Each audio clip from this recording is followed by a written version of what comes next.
আম্মু আম্মু, ভূমিকম্প ভূমিকম্প। চাল ডাল কি আছে প্যাক করে রাখো, আমি একটু ঘুমাই। ও আম্মু, ভূমিকম্প। কি? ভূমিকম্প কোথায়? এখনই তো হলো, তুমি কই ছিলা? ওরে বান্দর, ভূমিকম্প আবার কখন হলো? খেয়াল করে দেখো, আবার শুরু হয়েছে। তোর মোবাইলে ভূমিকম্প হচ্ছে। কে করছে দেখো। আমি কেন তোর ফোন রিসিভ করব?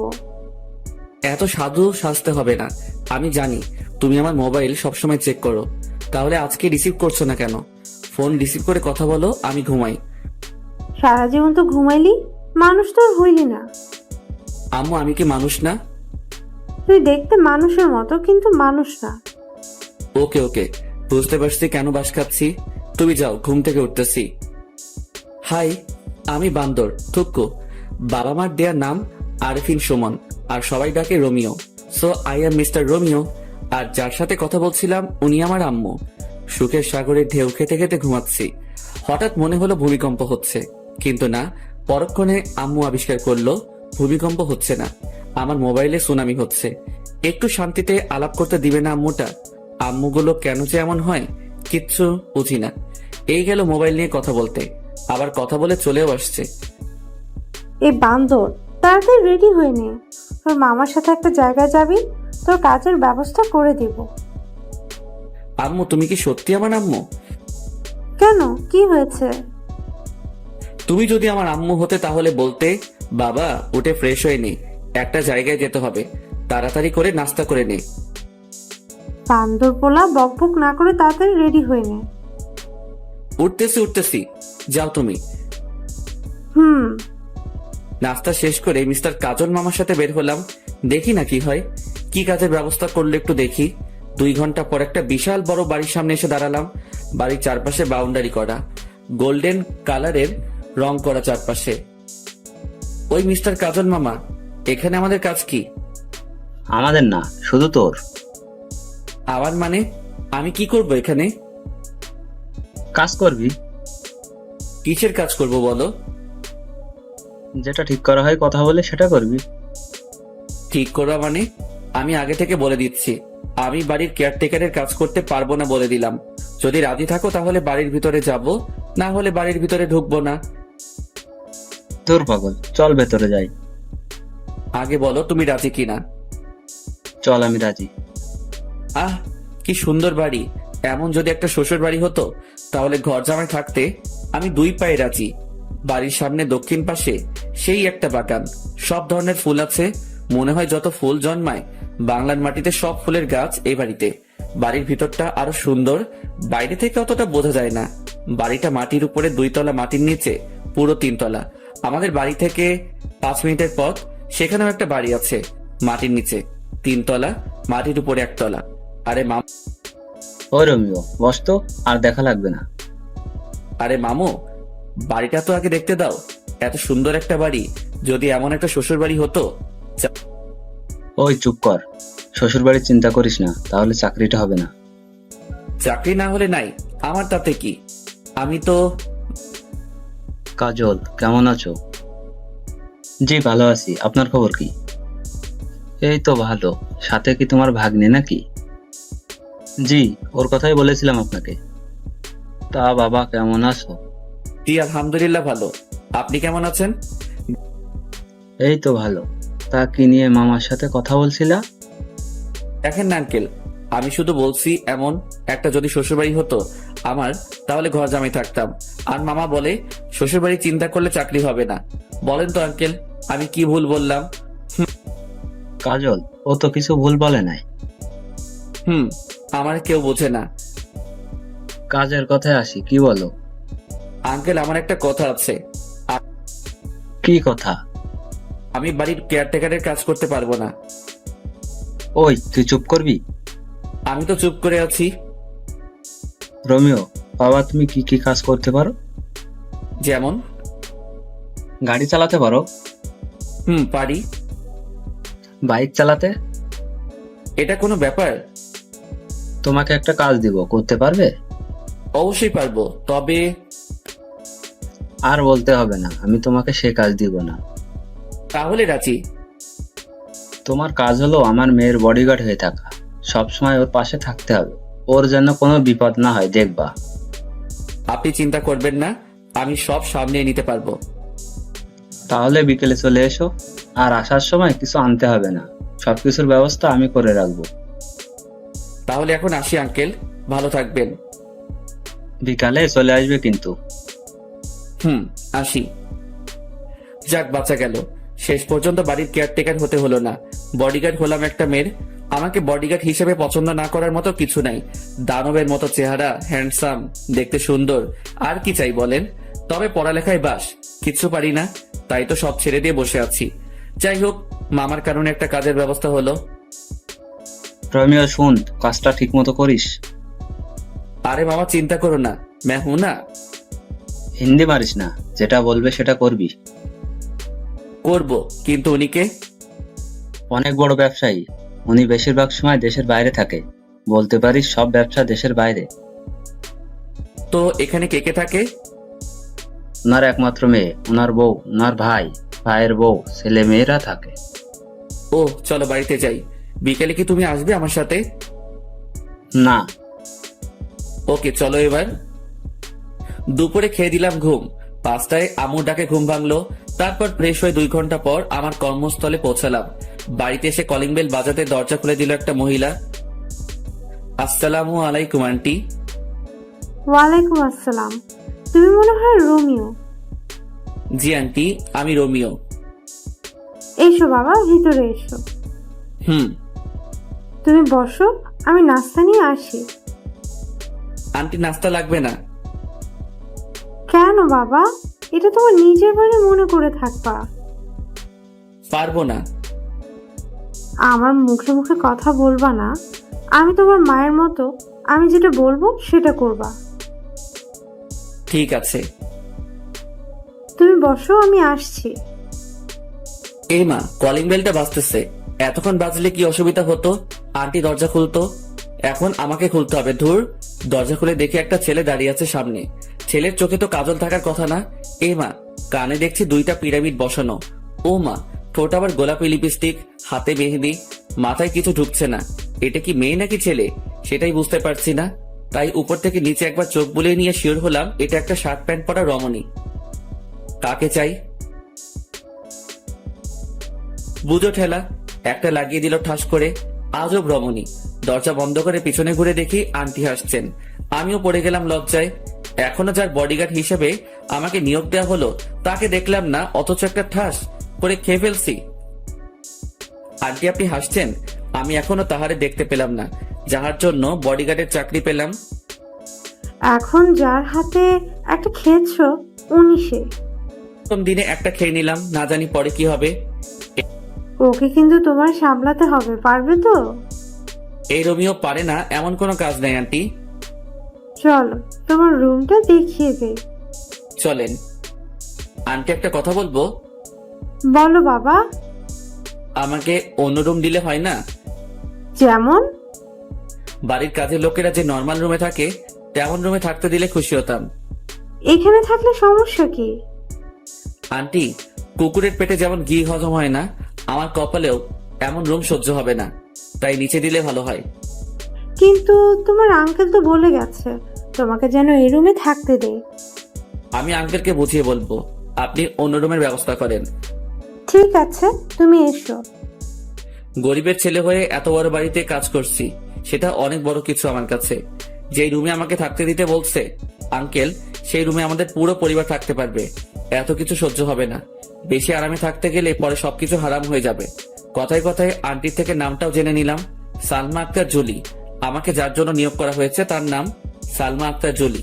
অনেক রাগী বদমেজাজি একটা মেয়ে। আন্টি, একটা কথা বলবো? বলো, তবে পরবর্তীতে অনুমতি চাইবে না। আচ্ছা, ওনাকে উপরে দিলেন কেন? নিচে এত সুন্দর রুম থাকতে। ওর জন্য সব জায়গায় একটা করে রুম আছে, যেখানে ইচ্ছে সেখানে থাকে সে। ও, ঘোরাঘুরি করে বাড়িটা দেখতে দেখতে 10টা বেজে গেল। রুমে এসে বিছানায় শরীরটা এলিয়ে দিতেই ঘুম চলে আসলো। সেটা আর বেশিক্ষণ টিকলো না। আন্টি এসে খেতে ডাকলো। খাওয়ার কোনো ইচ্ছা ছিল না। আন্টির জোরাজোরিতে টেবিলে বসতে হলো। সবগুলো অপরিচিত মুখ আমার দিকে তাকিয়ে আছে। আন্টি সবার সাথে পরিচয় করিয়ে দিল। প্রায় 10 মিনিট হলো বসে আছি, এখনো কেউ খাওয়া শুরু করে নাই। সবাই ম্যাডামের জন্য অপেক্ষা করছে, তার আসার নাম নেই। আর এইদিকে এই কানন মেয়েটি আমার দিকে তাকিয়ে আছে, অস্বস্তি লাগছে। এই মাইয়া কি কোনোদিন ছেলে দেখে নাই? হা করে তাকিয়ে আছে। না, আর না, কিছু একটা করতে হবে। এই যে হা করে আছেন কেন? মশা ঢুকবে। হা হা হা, রোমিও ভাই ঠিকই বলেছেন। রোমিও ভাই বলবেন না, ভাইটা বাদ দেন। আচ্ছা ঠিক আছে। আমাকে পচানো হচ্ছে, তাই না? এখানে পচানোর কি আছে? যেটা সত্যি সেটা বললাম। কি সত্যি বলছেন? মশা ঢুকবে, এটা কি সত্যি না? এখানে কি হচ্ছে? সবাই চুপ। সবাই চুপ করে আছে, কারণ জুলি ম্যাডাম আসছে। কাকে কি বলবে তার কোনো ঠিক নাই, তাই সবাই চুপচাপ বসে আছে। আর ওই মাইয়াটা আমার দিকে তাকিয়ে আছে। মা, এই ছেলেটা এখানে কেন? ও রোমিও, আজ থেকে এখানে থাকবে। তোর জন্য তোর নিয়োগ করা হয়েছে। আমার জন্য মানে? ও কি আমার বডিগার্ড নাকি? হ্যাঁ। আমি তোমাদের অনেকবার বলেছি আমার কোনো বডিগার্ড লাগবে না। ও সবার সাথে এখানে কেন? ও আমাদের সাথে একসাথে খাবে প্রতিদিন। এটা আমার শেষ কথা। এটা যদি তোমার শেষ কথা হয় তাহলে এটাও শুনে রাখো, আমি তোমাদের সাথে বসবো না খেতে। আন্টি বাদ দেন, আমাকে নিয়ে আপনাদের মধ্যে অশান্তি হোক সেটা চাই না। আমার এমনিতে খেতে ইচ্ছে করছে না, আমি বরং রুমে যাই। আপনারা খাওয়া শুরু করেন। দরকার কি আমাকে নিয়ে মা মেয়ের সম্পর্কে ফাটল ধরানোর? তাই উঠে চলে আসলাম। এখন থেকেই বুঝতে পারছি এই মেয়ের বডিগার্ড থাকতে হলে আমাকে অনেক কিছু সহ্য করতে হবে। এসব ভাবতে ভাবতে কখন ঘুমিয়ে পড়েছি মনে নেই। সকাল 6টায় মোবাইলে কাউয়ার ডাকে ঘুম ভাঙলো। মোবাইলে অ্যালার্ম টোন দিছি, কাউয়ার ডাক। হা হা হা হা। উঠে শুরু করলাম দৌড়। দৌড়ানো শেষ করে আস্তে আস্তে অন্য ব্যায়াম শেষ করে 8টায় রুমে ঢুকলাম। রুমে ঢুকে দেখি কানন কি যেন খুঁজতেছে। এই যে কি খোঁজা হচ্ছে শুনি? না, কিচ্ছু না। তাহলে সকাল সকাল আমার রুমে কি? ইচ্ছে করছিল আপনাকে দেখতে। বাইরে থেকে যখন দেখলেন রুমে কেউ নেই, তাহলে ঢুকলেন কেন? এত কৈফিয়ত দিতে পারবো না, ইচ্ছে হলো তাই ঢুকছি। তাছাড়া এত জিম করে কি হবে? এমনি মেয়েরা লাইন ধরে থাকবে। আপনার কথা শেষ হলে আসতে পারেন, আমি চেঞ্জ করব।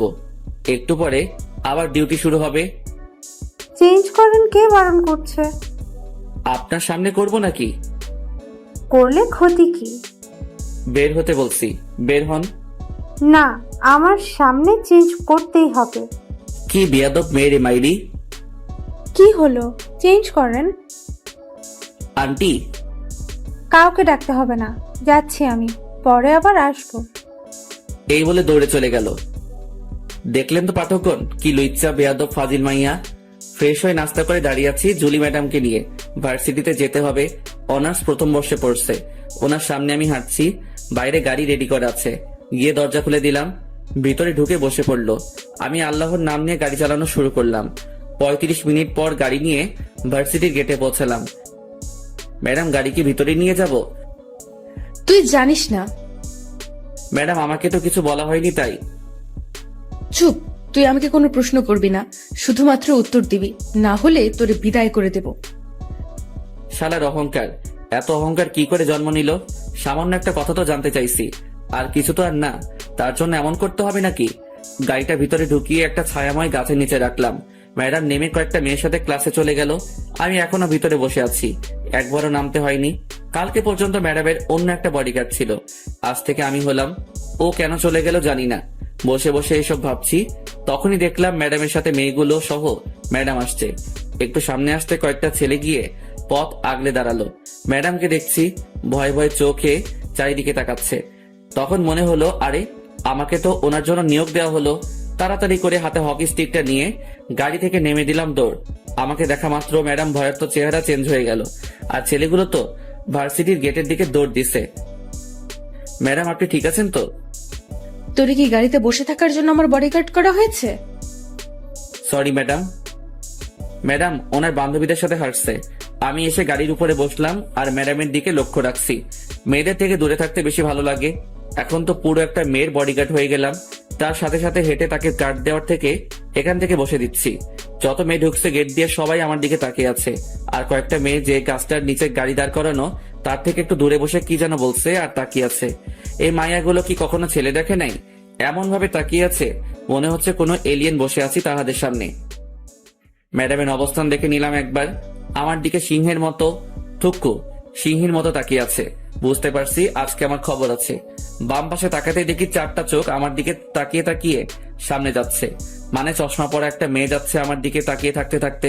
ট্যালেন্ট আছে মাইরি, কি সুন্দর করে তাকিয়ে আছে। হাঁটতে হাঁটতে গিয়ে গাছের সাথে ধাক্কা খেলো। সবাই হেসে উঠলো যারা এটা লক্ষ্য করছে। আমার হাসা বারণ, তাই ইচ্ছা থাকা সত্ত্বেও হাসতে পারলাম না। বেচারির জন্য কষ্ট হচ্ছে।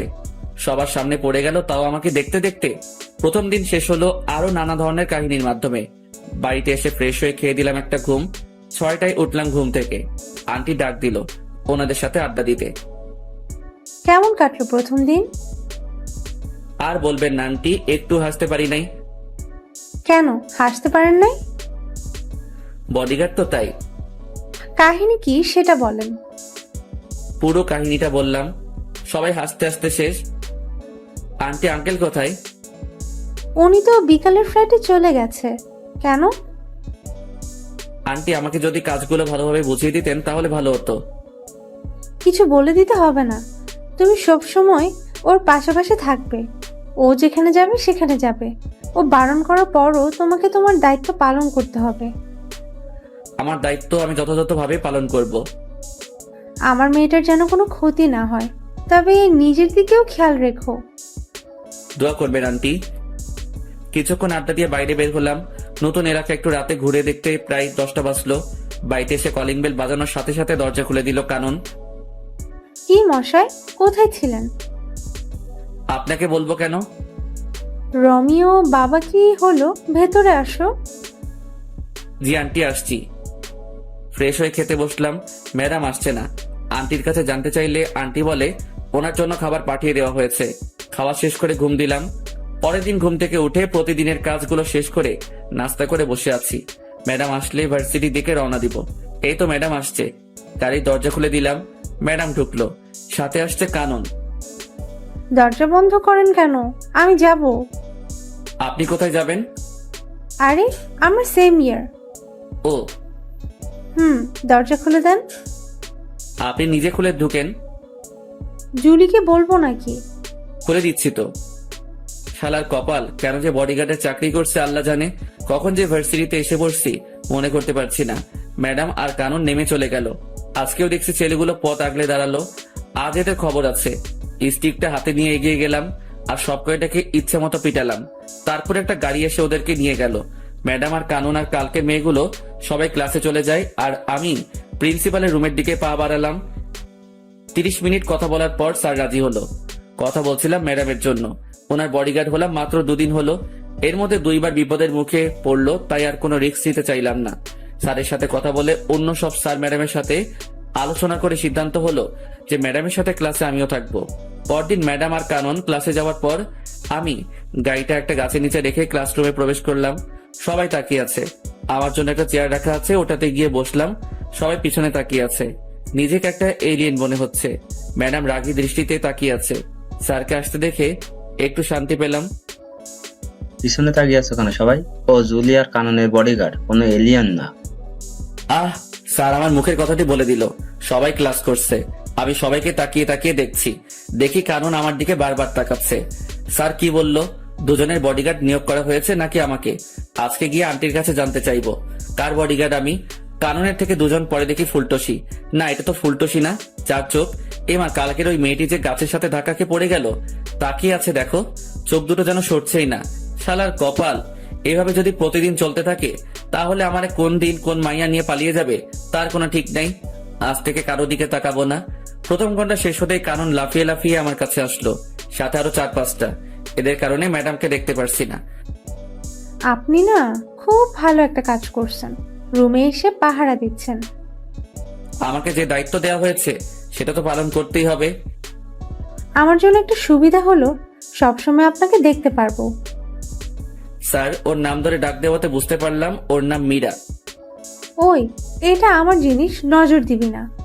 হচ্ছেটা কি? ও আমার। এই দাঁড়া সবাই, কি তোদের তোদের করছিস? ও আমার। এই, ও কারো না, ও শুধু আমার। বুঝো ঠেলা, কোন জঙ্গলে যাব? এই মাইয়াগুলো কি শুরু করছে আমাকে নিয়ে? আরে আমি মানুষ একজন, তোরা যদি একসাথে সবাই টানাটানি করিস আমি তাহলে কোথায় যাব? এই কি ভাবছো? তুমি শুধু আমার। আপনাদের এসব বাদ দিবেন। আমি এখানে এসেছি ম্যাডামকে পাহারা দিতে, আপনাদের সাথে প্রেম করতে না। দূরে গিয়ে মরেন। আর মিস কানন, আপনার নামে বাড়িতে বিচার দিব। ম্যাডাম আসাতেই সবাই যার যার সিটে চলে গেল। ম্যাডাম তো দেখি ছাত্রীদের থেকেও খারাপ। আসার পর থেকে তাকিয়ে আছে। যতবার না বইয়ের দিকে তাকাচ্ছে তার থেকে বেশি আমার দিকে তাকিয়ে আছে। মাওলা তুমি কোথায়? আমারে উঠাই নাও, আর কারো ক্রাশ হতে চাই না। ক্লাস শেষে বাড়িতে এসে ফ্রেশ হয়ে খেতে গেলাম, দেখে আন্টি বসে আছে। আন্টি, এখনো খাওয়া হয়নি আপনার? তোমার জন্য বসে আছি বাবা। আমার জন্য কেন বসে আছেন? আমি তো এই বাড়ির একজন কর্মচারী। তুমি এই বাড়ির কর্মচারী না, একজন সদস্য। নিজেকে কর্মচারী মনে করবে না। বাদ দেন এসব। এটা বলুন, আমাকে কার বডিগার্ড রাখা হয়েছে? দুজনের। দুজনের মানে? জুলি, কানন, দুজনের জন্যই রাখা হয়েছে। ও আচ্ছা। এক সপ্তাহ অনেক কষ্টে কাটালাম। ক্লাসে বসে গার্ড দেওয়া মনে হয় আর সম্ভব না। মায়াগুলোর জ্বালায় জীবনটা পুরো বাস হইয়া গেল। তাই কয়েকটা ছেলেকে ক্লাসের ভিতরে কি হচ্ছে জানার জন্য ঠিক করলাম। ওরা ক্লাসে ম্যাডামের কোনো বিপদ হলে আমাকে তা জানিয়ে দিবে। এভাবে চলছে আমার কাজ। আর কানন মেয়েটা প্রতিদিন বিরক্ত করে আমাকে। 1 মাস পর সন্ধ্যায় রুম থেকে বের হওয়ার সাথে সাথে আন্টি এসে সামনে দাঁড়ালো। আন্টিকে কেমন যেন দেখাচ্ছে। আন্টি, কি হয়েছে? বাবা, তুমি ব্যাগটা গুছিয়ে নাও। কেন ব্যাগ গোছাবো বলেন আন্টি? আজকে রাতে কানন আর জুলি ওদের বন্ধুদের সাথে কোথায় যেন বেড়াতে যাবে।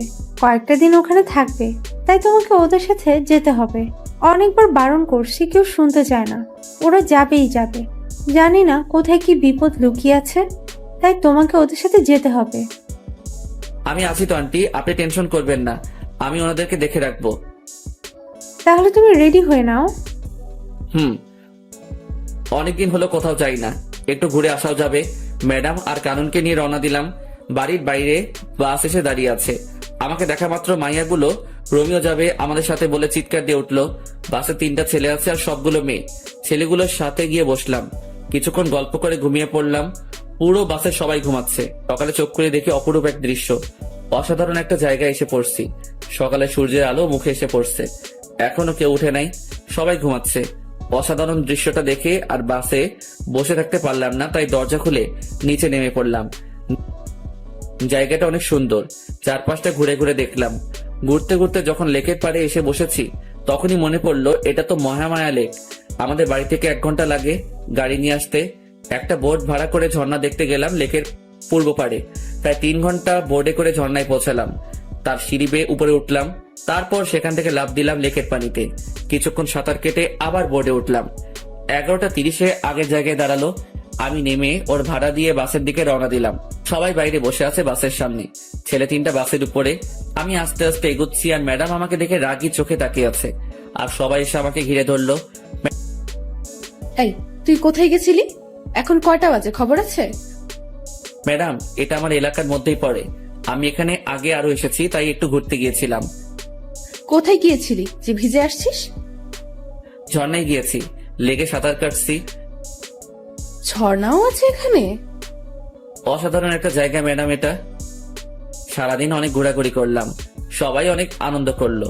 আমার খবর করে ছাড়লো মাইয়াগুলো। একটা এদিকে টানে আর একটা ওইদিকে টানে। শুধু সেলফি আর সেলফি। এই বলে সেলফি তুলবো, ও বলে সেলফি তুলবো। আমার জীবনটা শেষ করে দিবে এই মাইয়াগুলো। দুপুরে আমার পরিচিত একটা হোটেল থেকে খাবার এনে দুপুরে খেলাম সবাই মিলে। একটা জিনিস খারাপ লাগলো, সবাই অসাধারণ কাপড় পরে এসেছে আর ম্যাডাম জিন্স আর শার্ট পরে এসেছে, তাই খারাপ লাগলো। সন্ধ্যায় সবাই তাঁবু কাটানোর জন্য আলোচনা করছে। ম্যাডাম, এখানে রাতে থাকা যাবে না, ফিরে যেতে হবে। কেন, কি হয়েছে? এই জায়গাটা দিনে যতটা সুন্দর রাতে ততটা ভয়ঙ্কর। আমরা এত মানুষ, কোনো কিছু হবে না। আপনাদের যদি থাকতে মন চায় তাহলে আপনারা থাকতে পারেন, আমি থাকবো না। তুই এখানে থাকবি, কোথাও যেতে পারবি না। এখানে থাকা সম্ভব না, আমি থাকবো না, ব্যাস। কোথায় যাবি? আমি আমার বাড়িতে চলে যাব। তুই আমার বডিগার্ড, আমি যা বলবো তাই করবি। আমি এক্ষুনি আন্টির সাথে কথা বলবো। আন্টি যা বলবে তা করব। Hello aunty. কি হয়েছে বাবা? আন্টি, এখানে থাকার কোনো জায়গা নেই। ম্যাডাম বলছে এখানে তাঁবু খাটাতে, কিন্তু জায়গাটা খুব খারাপ। সন্ধ্যার পর একটা মানুষের চিহ্ন থাকে না। এখন কি করব? আমি পারবো না এখানে থাকতে। তুমি কি জায়গাটা চিনো? হুম, আমাদের এখানে জায়গাটা। তুমি মোবাইল দাও জুলিকে। হুম, মাথা খারাপ নাকি? জীবনেও তো থাকবো না এখানে রাতে। এই জায়গায় যে থেকেছে রাতে সেই মরেছে। আমি বাবা এসবের মধ্যে নাই। এখনো বিয়ে করি নাই। বিয়ের আগে আমি পরলোক গমন করতে চাই না। কত স্বপ্ন ছিল, একটা বিয়ে করব, একটা ফুটবল টিমের বাবা হব। হে খোদা, আমি উপরে যেতে চাই না। আমি বাড়ি যাব। ওই কি বিড়বিড় করছিস? আমি মরতে চাই না। আমারই নিও না খোদা। ওই উল্টাপাল্টা কি বলিস? না ম্যাডাম, কিছু না। কথা বল। হ্যালো যমরাজ। রোমিও, কি হয়েছে বাবা? আমি তোমার আন্টি বলতেছি। ও আন্টি বলেন। তুমি সবাইকে নিয়ে চলে আসো। ধন্যবাদ আন্টি, আমি সবাইকে নিয়ে আসতেছি। সাবধানে এসো। হুম। ওই ড্রাইভার ভাই, তাড়াতাড়ি বাস চালু করো। নিজে বাসলে আম্মুর নাম থুক্কু, বাপের নাম। অবশেষে বাড়িতে এসে ঢুকলাম। সবাই বসে আছে। আন্টি প্রশ্নের উপর প্রশ্ন করছে। প্রশ্নের ভিতরে প্রশ্ন, প্রশ্নের বাইরে প্রশ্ন করেই যাচ্ছে। আন্টি কোনো প্রশ্নের উত্তর দিতে পারবো না, ঘুমাবো। সেই একটা ঘুম দিলাম। সকালে উঠে প্রতিদিনের কাজ শেষ করে বাড়িতে আসার সাথে সাথে আন্টি আবার শুরু করলো। রোমিও বাবা, ওখানে কি হয়েছে? কিছু হয়নি আন্টি। তাহলে ফিরে আসলে কেন? আন্টি, জায়গাটা ভয়ঙ্কর। রাতে যে সেখানে থাকতে চাইছে, পরদিন তাকে আর পাওয়া যায়নি। দিনে জায়গাটা যতটা সুন্দর, রাতে ততটা ভয়ঙ্কর। এত জলদি ভয়ঙ্কর হয়? তাহলে তুমি যে পানিতে সাঁতার কাটলে কেন? আবার কোথায় ঝর্ণা ছিল সেখানেও গিয়েছো? আমার অবস্থা খারাপ হয়ে গিয়েছিল পানিতে নামার পর। কেন? ওই লেকের পানিতে যারা সাঁতার কাটতে নামছে তাদের অনেককে আর পাওয়া যায়নি। পানির নিচে তলিয়ে গেছে। কয়েকদিন পর পর লাশগুলো ভেসে উঠতো, কিন্তু মানুষগুলোকে ডুবুরিরাও খুঁজে পায়নি। তাহলে তুই নামতে গেলি কেন ওই লেকের পানিতে? লোভ সামলাতে পারি নাই সাঁতার কাটার, তাই নেমে পড়েছিলাম। ও ছিল বলে আজকে তোরা সবাই বেঁচে গেলি, না হলে তো আর খুঁজেই পেতাম না তোদের। ম্যাডাম, গাড়ি বের করবো? ভার্সিটিতে যাবেন? না, আজকে কোথাও যাবে না কেউ। ঠিক আছে আন্টি। 2 দিন পর সকালে ব্যায়াম করে রুমে ঢুকে দেখি কারণ বসে আছে। এই মাইয়া এখানে কেন? কি চাই আপনার? তোমাকে চাই রোমিও।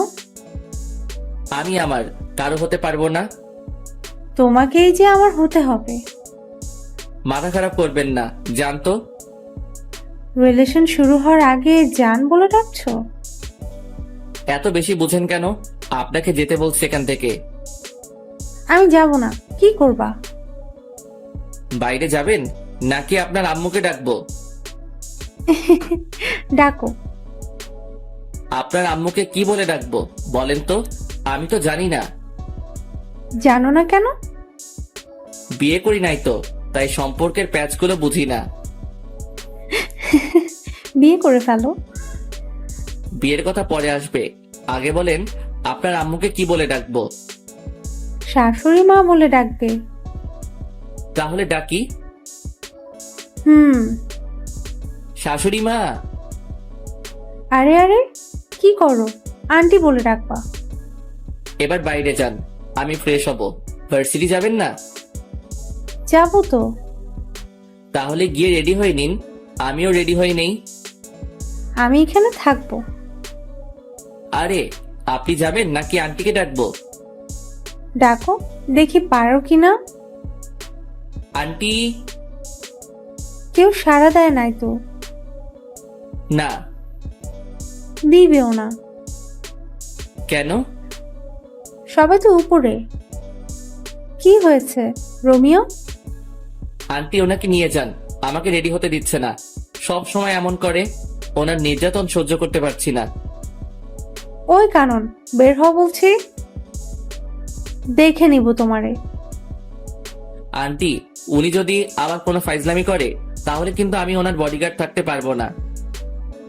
ও যদি আবার এমন করে তাহলে ওর পড়ালেখা বন্ধ করে দিব। আন্টি এত কিছু করতে হবে না, আমি দেখব। হুম। নাস্তা শেষ করে গাড়ির দরজা খুলে দিয়ে বসে আছি। ম্যাডাম আর কানন আসলে ভার্সিটির পথে রওনা দিব। প্রায় 10 মিনিট পর আসলো দুজনে। ম্যাডাম পিছনে উঠে বসে পড়লো, আর কানন ফৈন্নিটা আমার সাথে সামনে বসছে। আপনি এখানে কেন? পিছনে যান। যাব না, কি করবা? কি করব মানে? আমার ম্যাডাম বসছে পিছনে, আর আপনার সাহস কি করে হয় আমার সাথে বসার? ওই চুপচাপ গাড়ি চালাও, বেশি কথা বলবা না। আজ থেকে আমি এইখানে বসবো। তাহলে আমি গাড়ি চালাবো না, ড্রাইভার গাড়ি চালাবে, আর আমি আপনি যে সিটে বসছেন ওইটাতে বসবো। তোমার ভাব বেশি, তাই না? এত সুন্দরী একটা মেয়ে পাশে বসলে ছেলেরা হিরো হয়ে যায়, আর তুমি ভাব দেখাচ্ছ। আপনি সুন্দর? কে বলছে? আপনাকে মনে হয় কোনো অন্ধ ব্যক্তি সুন্দর বলছে। এই বান্দর পোলা, কথা ঠিক করে বলো। যাক বাচ্চা গেল। পিছনের সিটে গিয়ে বসছে। পিছনে তাকিয়ে দেখি ম্যাডাম হাসতে হাসতে সিটে শুয়ে পড়ছে। আমি গাড়িটা স্টার্ট করলাম। জানি কানন আমাকে ভালোবাসতে শুরু করছে। যে সম্পর্কের ভবিষ্যৎ নেই, সেই সম্পর্কের কোনো মূল্য নেই আমার কাছে। তাই বাদ সবকিছু। ক্লাসরুমে গিয়ে বসছি আমার সিটে, যেটা আমার জন্য রাখা হয়েছে। ঠিক তখনই গুলু চার চোখটা এসে শুরু করলো। এই, তুমি অন্য মেয়েদের দিকে তাকাও কেন? শুধু আমার দিকে তাকিয়ে থাকবে। জানো, তোমাকে দেখার জন্য প্রতিদিন আমি অপেক্ষা করি। প্রথম যেদিন তোমাকে দেখছি সেদিন তো গাছের সাথে ধাক্কাও খেলাম। জানো, প্রথমে একটু ব্যথা লাগলো, যখন দেখলাম সবাই হাসছে, তুমি হাসছো না, তখন আমার সব ব্যথা কোথায় যেন চলে গেল। এই, হাঁ করে আছো কেন? তারপর কি হলো?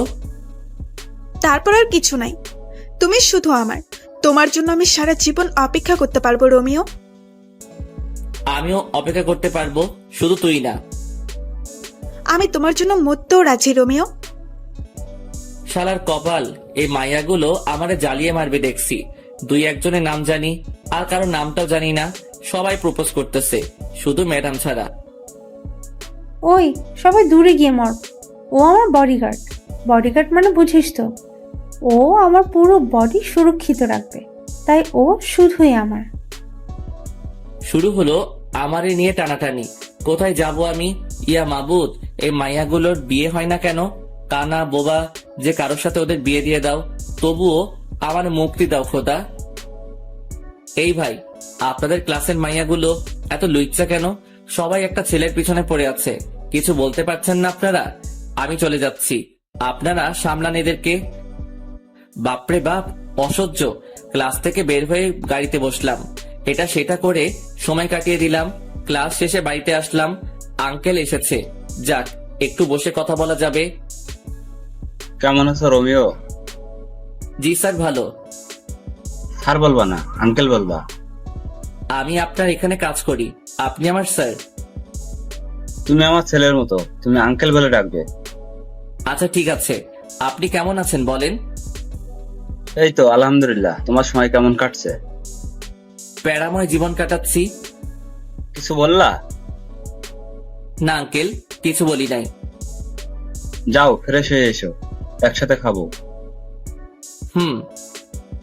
ফ্রেশ হয়ে খেতে গেলাম।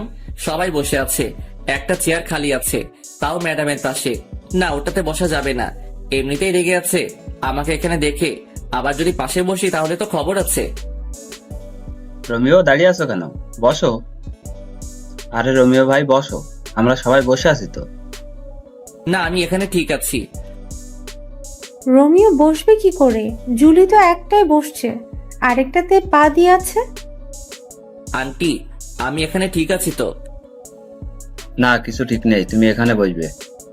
জুলি, পা নামিয়ে বসো। আন্টি, আমি এখানে বসবো না। তাছাড়া আমি একজন কর্মচারী, আমাকে মালিকদের সাথে বসে খাওয়া মানায় না। আমি আমার রুমে খাবো। বেশি কথা বলবা না, যেটা বলছি সেটা করো। জুলির পাশে বসো। আর শোনো, তুমি এ বাড়ির কর্মচারী না, আর যেন না শুনি এমন কথা। যাক, পা নামালো। রোমিও, আমি আবার চলে যাব এখন, জুলির খেয়াল রেখো। আঙ্কেল আমি আছি তো, আমি সব সামলে নিব। তুমি আসো বলে তো এখন আমি নিশ্চিন্ত। খাওয়া শেষ করা পর্যন্ত রাক্ষসীর মতো তাকিয়েছিল, মনে হচ্ছে আমাকে একা পেলে মশলা না মাখিয়ে খেয়ে ফেলবে। ম্যাডামের তাকানো দেখে বুঝতে পারছি আমার কপালে খারাপই আছে। খেয়ে সোজা বিছানায় দিলাম লম্বা করে ছোট একটা ঘুম। কতক্ষণ ঘুমাইছি জানি না। ঠান্ডা ঠান্ডা লাগছে কেন? ছাদ ফুটো হয়ে গেল নাকি? তাকিয়ে দেখি ম্যাডাম। না ম্যাডাম আমার রুমে কেন আসবে? স্বপ্ন দেখছি না তো? চিমটি কেটে দেখি, না না এটা স্বপ্ন না, সত্যি। রাগী দৃষ্টিতে তাকিয়ে আছে, চোখ দিয়ে আগুনের ফুলকি বের হচ্ছে। হাতে বালতি কেন? তাহলে কি ম্যাডাম পানি ঢেলে দিল আমার গায়ে? কিন্তু কেন এমনটা করলো? আবুলের মতো তাকিয়ে আছিস কেন? কি করব ম্যাডাম? আমি শপিং করতে যাব। তো আমি কি করব? কি করবি মানে? তোরে কেন রাখা হয়েছে জানিস না? সরি ম্যাডাম, আমি ফ্রেশ হয়ে আসছি, 2 মিনিট সময় দেন। 2 মিনিট থেকে 1 সেকেন্ড লেট করলে দেখবি তোরে কি করি। শালার কি কপাল, ঘুমানোর অপরাধেও থাপ্পড় খাচ্ছি। তাড়াতাড়ি করে ফ্রেশ হয়ে এসে রেডি হলাম। রুম থেকে বের হয়ে দেখি ম্যাডাম সোফায় বসে আছে। ম্যাডাম চলুন। 12 সেকেন্ড লেট করে এসেছিস। Sorry madam. 12 সেকেন্ড লেট করে 12টা থাপ্পড় খেতে হলো। হয়তো দুপুরে ওনার পাশে বসে খেয়েছি বলে ভালোই শাস্তি দিচ্ছে। কোনোদিন ভুলেও আর টেবিলে বসে খাবো না। 4:30টায় বের হয়েছি আর এখন বাজে 7টা। ম্যাডামের পিছন পিছন হাঁটতেছি, একবার এই দোকানে আরেকবার ওই দোকানে ঢুকতেছে। এখনো একটা কিছুই নিল না। কেউ একজনকে দেখলাম, কে হতে পারে? এই তো আবার দেখলাম লুকিয়ে গেছে ওই দাঁড়িয়ে থাকা পুতুলের পাশে। ওকে ধরতে গিয়ে পিছনে তাকিয়ে দেখি ম্যাডামকে মারতে আসছে। পিছন থেকে ছুরি নিয়ে কোনো মতে দৌড়ে গিয়ে ম্যাডামকে হালকা ধাক্কা দিয়ে সরিয়ে নিলাম। কোপটা আমার ডান হাতে লাগলো। সে অবস্থায় ম্যাডামকে নিয়ে দৌড়াচ্ছি। শপিং মলের অনেক ভিতরে চলে গিয়েছিল, তাই গাড়ির কাছে যেতে সময় লাগছে। বাম হাতে ম্যাডামকে শক্ত করে ধরে রেখে দৌড়াচ্ছি। ম্যাডাম চিৎকার করে উঠছে। তাকিয়ে দেখি ম্যাডামকে ছুরি মেরে দিচ্ছে। টেনে সামনে নিয়ে আসলাম। ছুরিটা আমার বাম হাতে ঢুকে গেছে। সামনে মানুষের ভিড়ে যেতে একটু কষ্ট হচ্ছিল। তখন পিছন থেকে একটা কোপ খেলাম। আর একটু এগিয়ে যাওয়ার পর ম্যাডাম পড়ে গেল। টেনে তুলে দেখি দাঁড়াতে পারছে না, তাই কোলে তুলে নিয়ে দৌড় শুরু করলাম। একটু দৌড়ানোর পর আর পারছি না কোলে তুলে রাখতে, তাই পিঠে নিয়ে দিলাম দৌড়। কোনো মতে গাড়ি দরজা খুলে ম্যাডামকে ঢুকিয়ে দিলাম। তখন খেয়াল করলাম ম্যাডামের দিকে। ম্যাডাম আজকে কালো জিন্সের সাথে সাদা একটা শার্ট পরছিল। শার্টটা পুরো লাল হয়ে গেছে রক্তে। তাহলে কি আমি ম্যাডামকে রক্ষা করতে পারলাম না? গাড়ির দরজা লাগিয়ে দিয়ে গাড়ি চালাচ্ছি। গাড়িটা চালাতে খুব কষ্ট হচ্ছে, হাতে ব্যথা করছে, রক্ত ঝরে সবকিছু লাল হয়ে যাচ্ছে। অবশেষে বাড়িতে ঢুকলাম, গাড়ি দাঁড় করিয়ে দরজা খুলে দিলাম ম্যাডামকে। ম্যাডাম নেমে আসতে পারছে না, কোলে নিয়ে নিলাম ম্যাডামকে। তারপর দরজার সামনে গিয়ে কলিং বেল চাপ দিলাম। আন্টি দরজা খুলে আমাদের দুজনের গায়ে রক্ত দেখে কেঁদে দিছে। আন্টির কান্না শুনে কানন, হাসিব আন্টি ও বাড়ির অন্য কর্মচারীরা ছুটে এসেছে। ম্যাডামকে সোফায় বসিয়ে দিলাম। আন্টি শুধু প্রশ্ন করেই যাচ্ছে, কি হয়েছে, কে করেছে ইত্যাদি আরো। আমার কোনো খবর নেই। আমি ম্যাডামের দিকে তাকিয়ে আছি। একটা কথা শুধু মাথায় ঘুরছে, তখন আমি কিসের বডিগার্ড হলাম? আমি আমার ম্যাডামকে রক্ষা করতে পারি নাই। আমি কি করছি এটা? হঠাৎ করে আমি নিচে পড়ে যাই, আর কোনো কিছু মনে নাই আমার। কখন জ্ঞান ফিরলো জানি না। জ্ঞান ফেরার পর দেখি সবাই আমার দিকে তাকিয়ে আছে। আমি হাত দুইটা নাড়াতে পারছি না একটুও। এই তো জ্ঞান ফিরেছে, আমাকে এবার যেতে হবে, রাত তো অনেক হয়েছে। আন্টি ম্যাডাম কোথায়? উনি ঠিক আছে তো? তুমি এখন একটা কথাও বলবা না, আগে সুস্থ হও। আর তোমার ম্যাডামের কিছু হয়নি, ও ঠিক আছে। রোমিও কি হয়েছিল? তুই যা তো, ওকে এখন কথা বলার মতো অবস্থায় আছে? কানন যা তো, ওর জন্য স্যুপ নিয়ে আয়। যাচ্ছি। আন্টি আম্মু আব্বু কি কিছু জানে? না, এখনো জানাইনি। তোমার আঙ্কেলকেও জানাইনি। তুমি বললে জানাবো। না, জানানোর দরকার নাই। তুমি সুস্থ হও, তারপর জানাবো। না, কোনোদিন জানাবেন না। আচ্ছা ঠিক আছে, জানাবো না। জেঠিমা স্যুপ নাও। আন্টি ম্যাডাম কেমন আছে? ম্যাডামের কি হয়েছে? ম্যাডাম ঠিক আছে তো? আরে বাবা, তোমার ম্যাডাম ঠিক আছে। আমি ম্যাডামের গায়ে রক্ত দেখছি।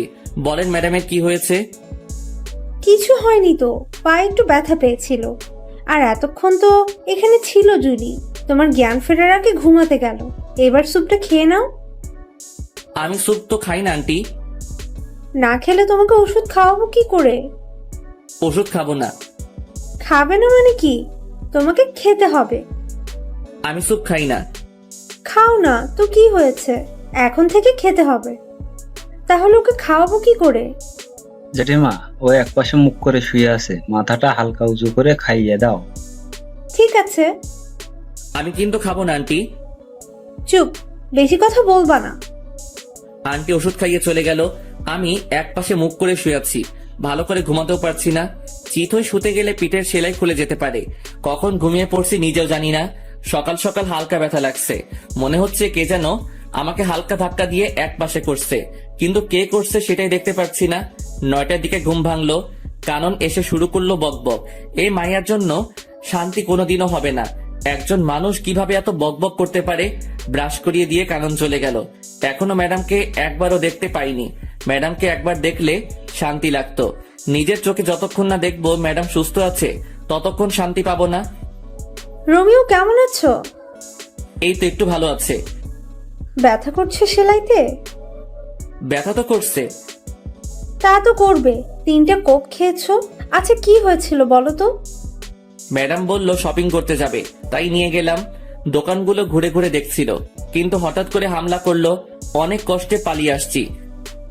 এত রাত পর্যন্ত শপিং মলে কি করছিলে? সেটা তো ম্যাডাম জানে।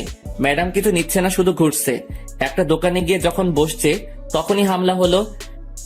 যা হওয়ার হয়েছে, এবার নাও, নাস্তা করে নাও। আন্টি নিজের হাতে নাস্তা খাইয়ে ওষুধ খাইয়ে দিয়ে চলে গেল। 5 দিন পর সেলাই খুলে দেওয়াতে একটু আরাম করে ঘুমাতে পারছি, বসতে পারছি, হাঁটতে পারছি। তবে রুমের বাইরে যেতে দেয় না, কেউ না কেউ এসে বাধা দিয়েই দিবে। তবে এখনো ম্যাডামকে দেখতে পারলাম না। ম্যাডাম কোথায়, কি করছে কিছু জানি না। 18 দিন পর সুস্থ হলাম। সকালে ঘুম থেকে উঠে আস্তে করে দৌড়াচ্ছি, জিম করছি। অনেক কষ্ট হচ্ছে সব করতে, কিন্তু কি করব। এই 18 দিনে জোর করে খাইয়ে খাইয়ে আমার পেট বড় করে দিছে। এত বড় পেট দেখতে খুব খারাপ লাগছে। বাড়িতে এসে ঢুকলাম মাত্র, সাথে সাথে শুরু হলো আন্টির ঝাড়ি।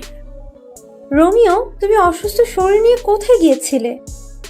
আন্টি একটু দৌড়াতে গিয়েছি, আর আমি এখন পুরো সুস্থ আছি। আজ থেকে আমি আবার আমার কাজ করব। তুমি কোথাও যাবে না, আরো কিছুদিন যাক। না আন্টি, আমি আমার কাজ করব আজ থেকে। আমি পুরো সুস্থ। তোমার যা ইচ্ছে তাই করো, আগে নাস্তা করে নাও। ফ্রেশ হয়ে নাস্তা করে নিলাম। এই তো ম্যাডাম আসছে। অনেকদিন পর দেখলাম ম্যাডামকে। যা বাবা, আমি আবার কি করলাম? রাগী চোখে তাকিয়ে আছে কেন সেটাই তো বুঝতেছি না। শালার কপাল, ম্যাডামের রাগী চোখে তাকিয়ে থাকার কারণটা কি বুঝতে পারলাম না। এত কিছু না ভেবে গাড়িটা স্টার্ট করলাম। গাড়িটা প্রতিদিনের মতো গাছের নিচে রেখে ক্লাসে গিয়ে বসলাম।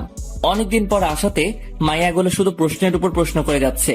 আমি শুধু ওদের প্রশ্নগুলো শুনেই যাচ্ছি। কতজনের উত্তর দিব, কে কোন প্রশ্ন করছে সেটাই তো মনে করতে পারছি না। ওই সবাই চুপ কর। আমার বাবুটার এত বড় একটা বিপদ গেল, আর তুই আমাকে একটুও জানালি না। তোরে জানিয়ে কি করব? তুই কি ওরে সুস্থ করে দিতে পারবি নাকি? ও না পারলেও আমি পারবো। আমি ওকে আর তোদের বডিগার্ডের কাজ করতে দিব না। ওই চুপ, তোদেরকে আগেও বলছি ও শুধুই আমার। আর কেউ যদি ডিস্টার্ব করিস তাহলে তোদের খবর আছে, বলে দিলাম। কারণ তুই যেমন করছিস যে মনে হচ্ছে ও তোর হবু বর, আর যার জন্য এত কিছু করলো সে তো ফিরেও দেখে নাই। সেটা ওর ব্যাপার। এই মাইয়াগুলো প্রতিদিন বিরক্ত করেই চলছে। ওদের জন্য কোথাও শান্তি নাই। যেখানে যাই সেখানেই ওদের জ্বালাতন করে যাচ্ছে। প্রায় 1 মাস পরে ম্যাডাম আর কানন ক্লাসে গেল। আমি বাইরে বসে আছি। ওদের জ্বালায় ক্লাসে থাকতে পারছি না। একদিন ক্লাসে থাকলে একদিন বাইরে থাকতে হয়। গাড়িতে বসেছিলাম, কেন যেন গাড়ি থেকে মাথা বের করে পিছনে তাকালাম। তখনই দেখলাম 2 মাস আগে যে ছেলেদের মারছি ওরা আসছে।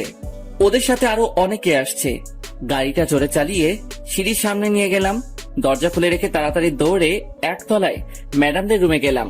সবাই আমাকে দেখে তাকিয়ে আছে। দৌড়ে আসাতে হাঁপাচ্ছি তাই। কি হয়েছে রোমিও, এমন করছো কেন? তাড়াতাড়ি চলেন। আরে কোথাও যাব সেটা তো বলবে। এত সময় হাতে নেই। ম্যাডাম আর কারণের হাত ধরে দৌড় দিলাম।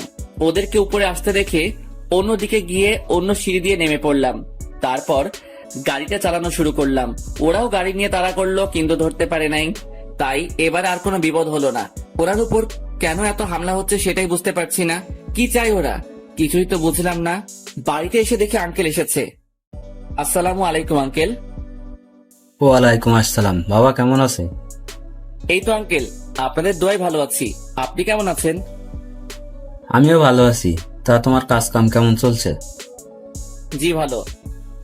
ভালোভাবে করো আর নিজের খেয়াল রেখো। আঙ্কেল একটা কথা বলার ছিল।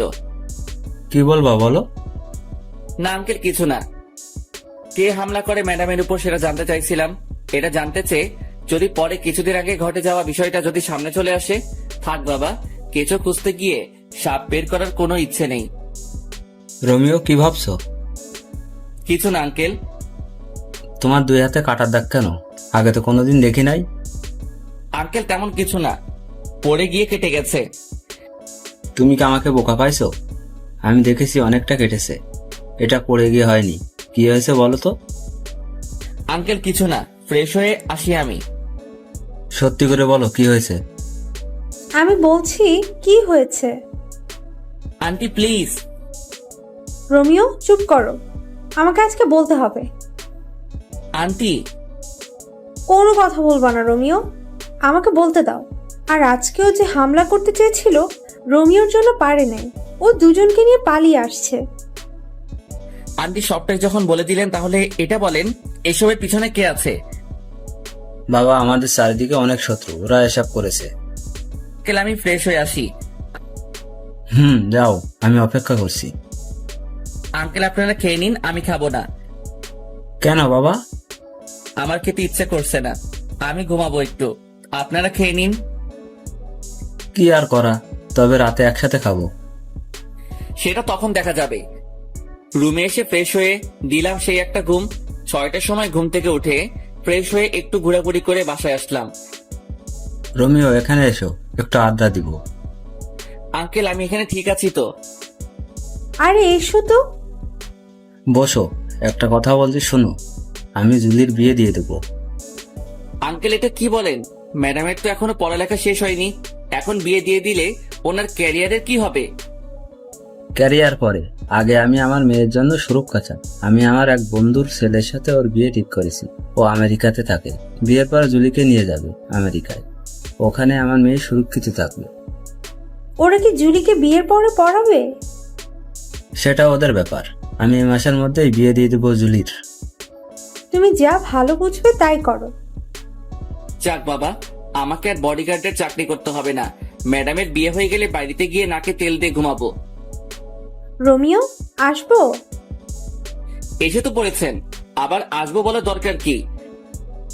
আমাদের তো লাইন পরিষ্কার হয়ে গেল। কিসের লাইন? জুলির পরে তো আমার সিরিয়াল, তাই বলছি আমাদের লাইন পরিষ্কার হয়ে গেল। ম্যাডামের পরে আপনার সিরিয়াল ঠিক আছে, তাতে আমাদের লাইন পরিষ্কার হবে কেন? আমাদের লাইন পরিষ্কার হবে না কেন?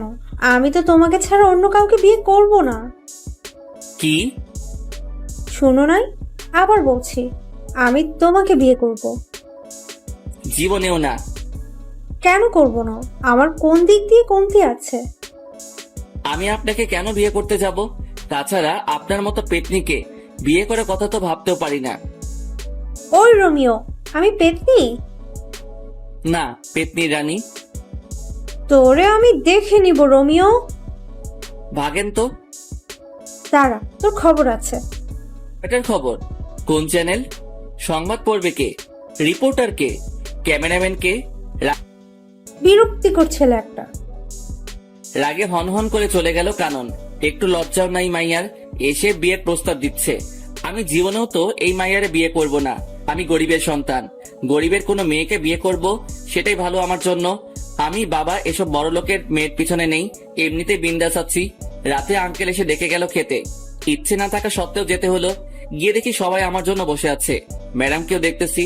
ওই দিন একসাথে বসে খাবার খাওয়ার অপরাধে ঘুমাতে দিল না, সাথে 12টা থাপ্পড় দিল।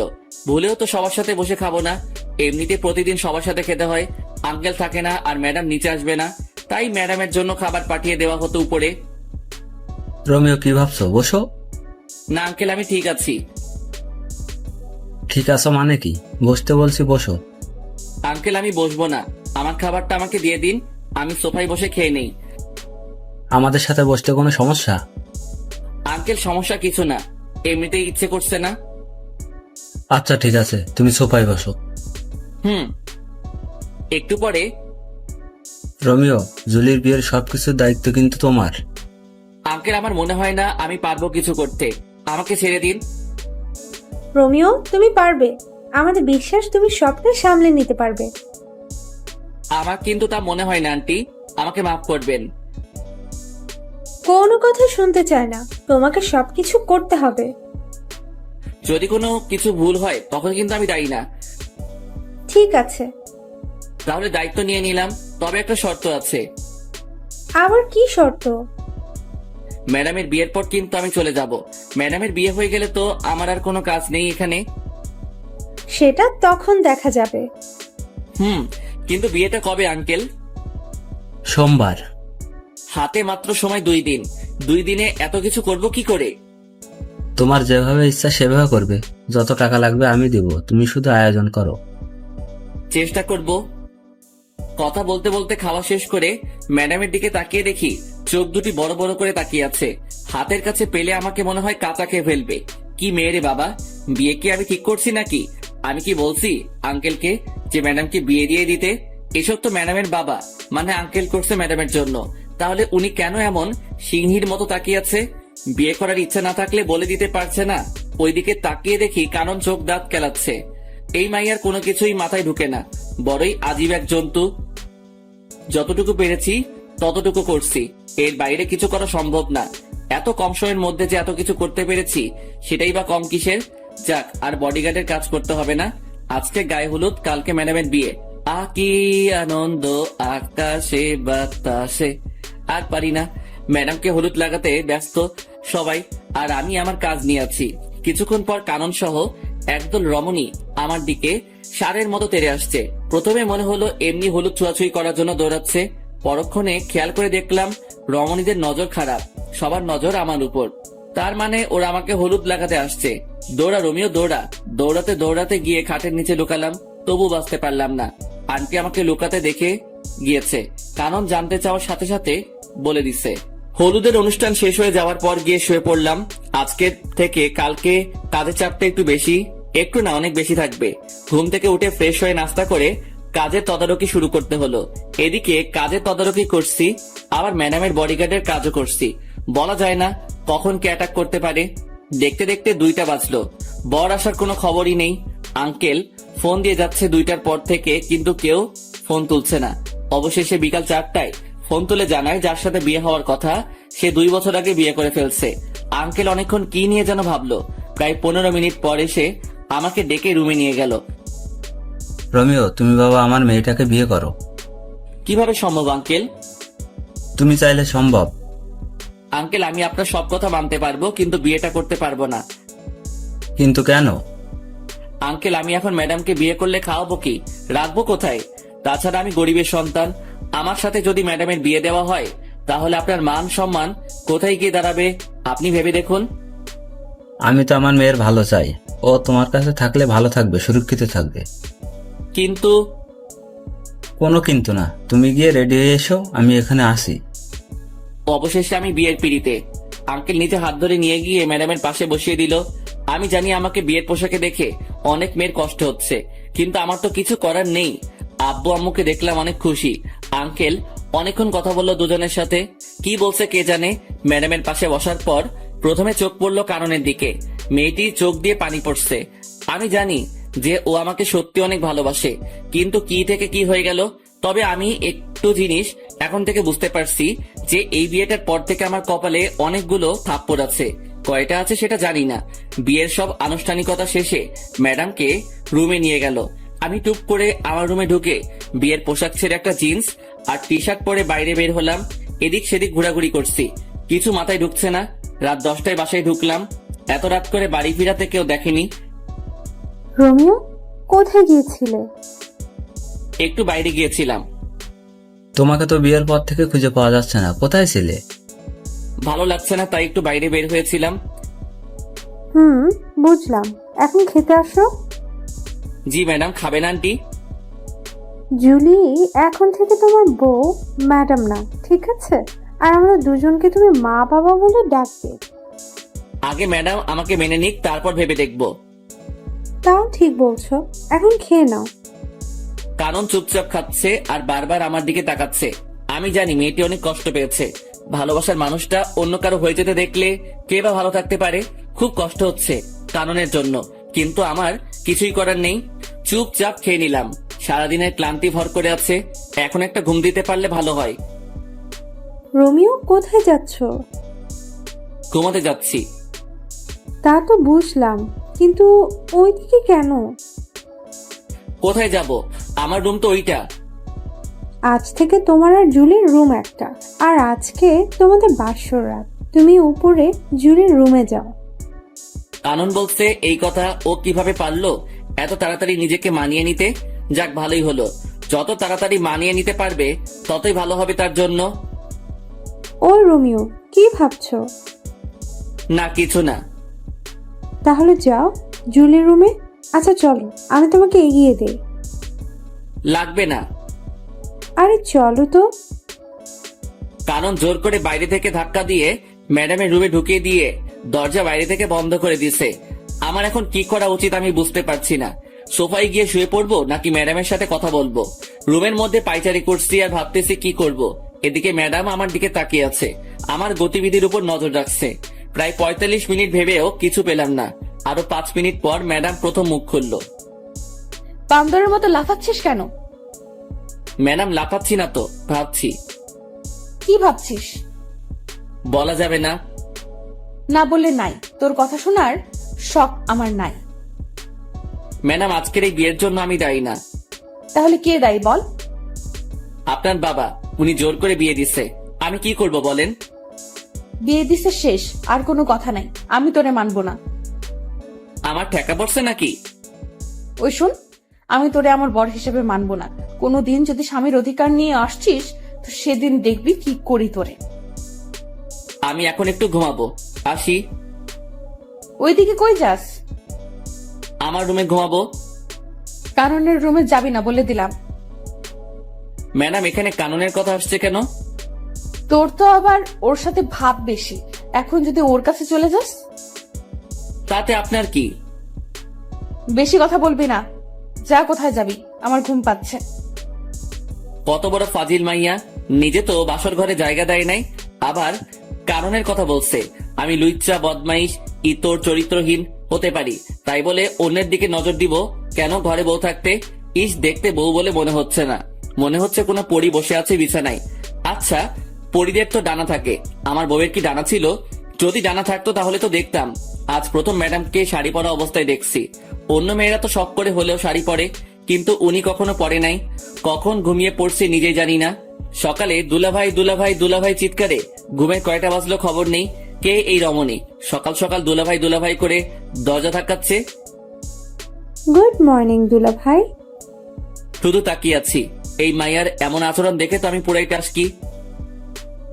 দুলা ভাই, কি দেখছেন? আপুকে দেখেন না কালকে? না, দেখি নাই আপুকে।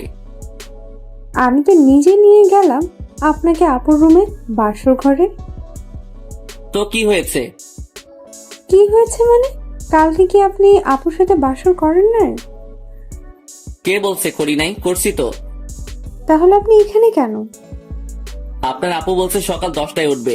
আমি যদি ওখানে থাকি তাহলে আপনি ডিস্টার্ব করলে ঘুমাতে পারবে না, তাই আমারে সকাল সকাল এখানে পাঠিয়ে দিল। দুলা ভাই, আপু কি দিল কালকে রাতে? যা দিল তা তো বলা যাবে না।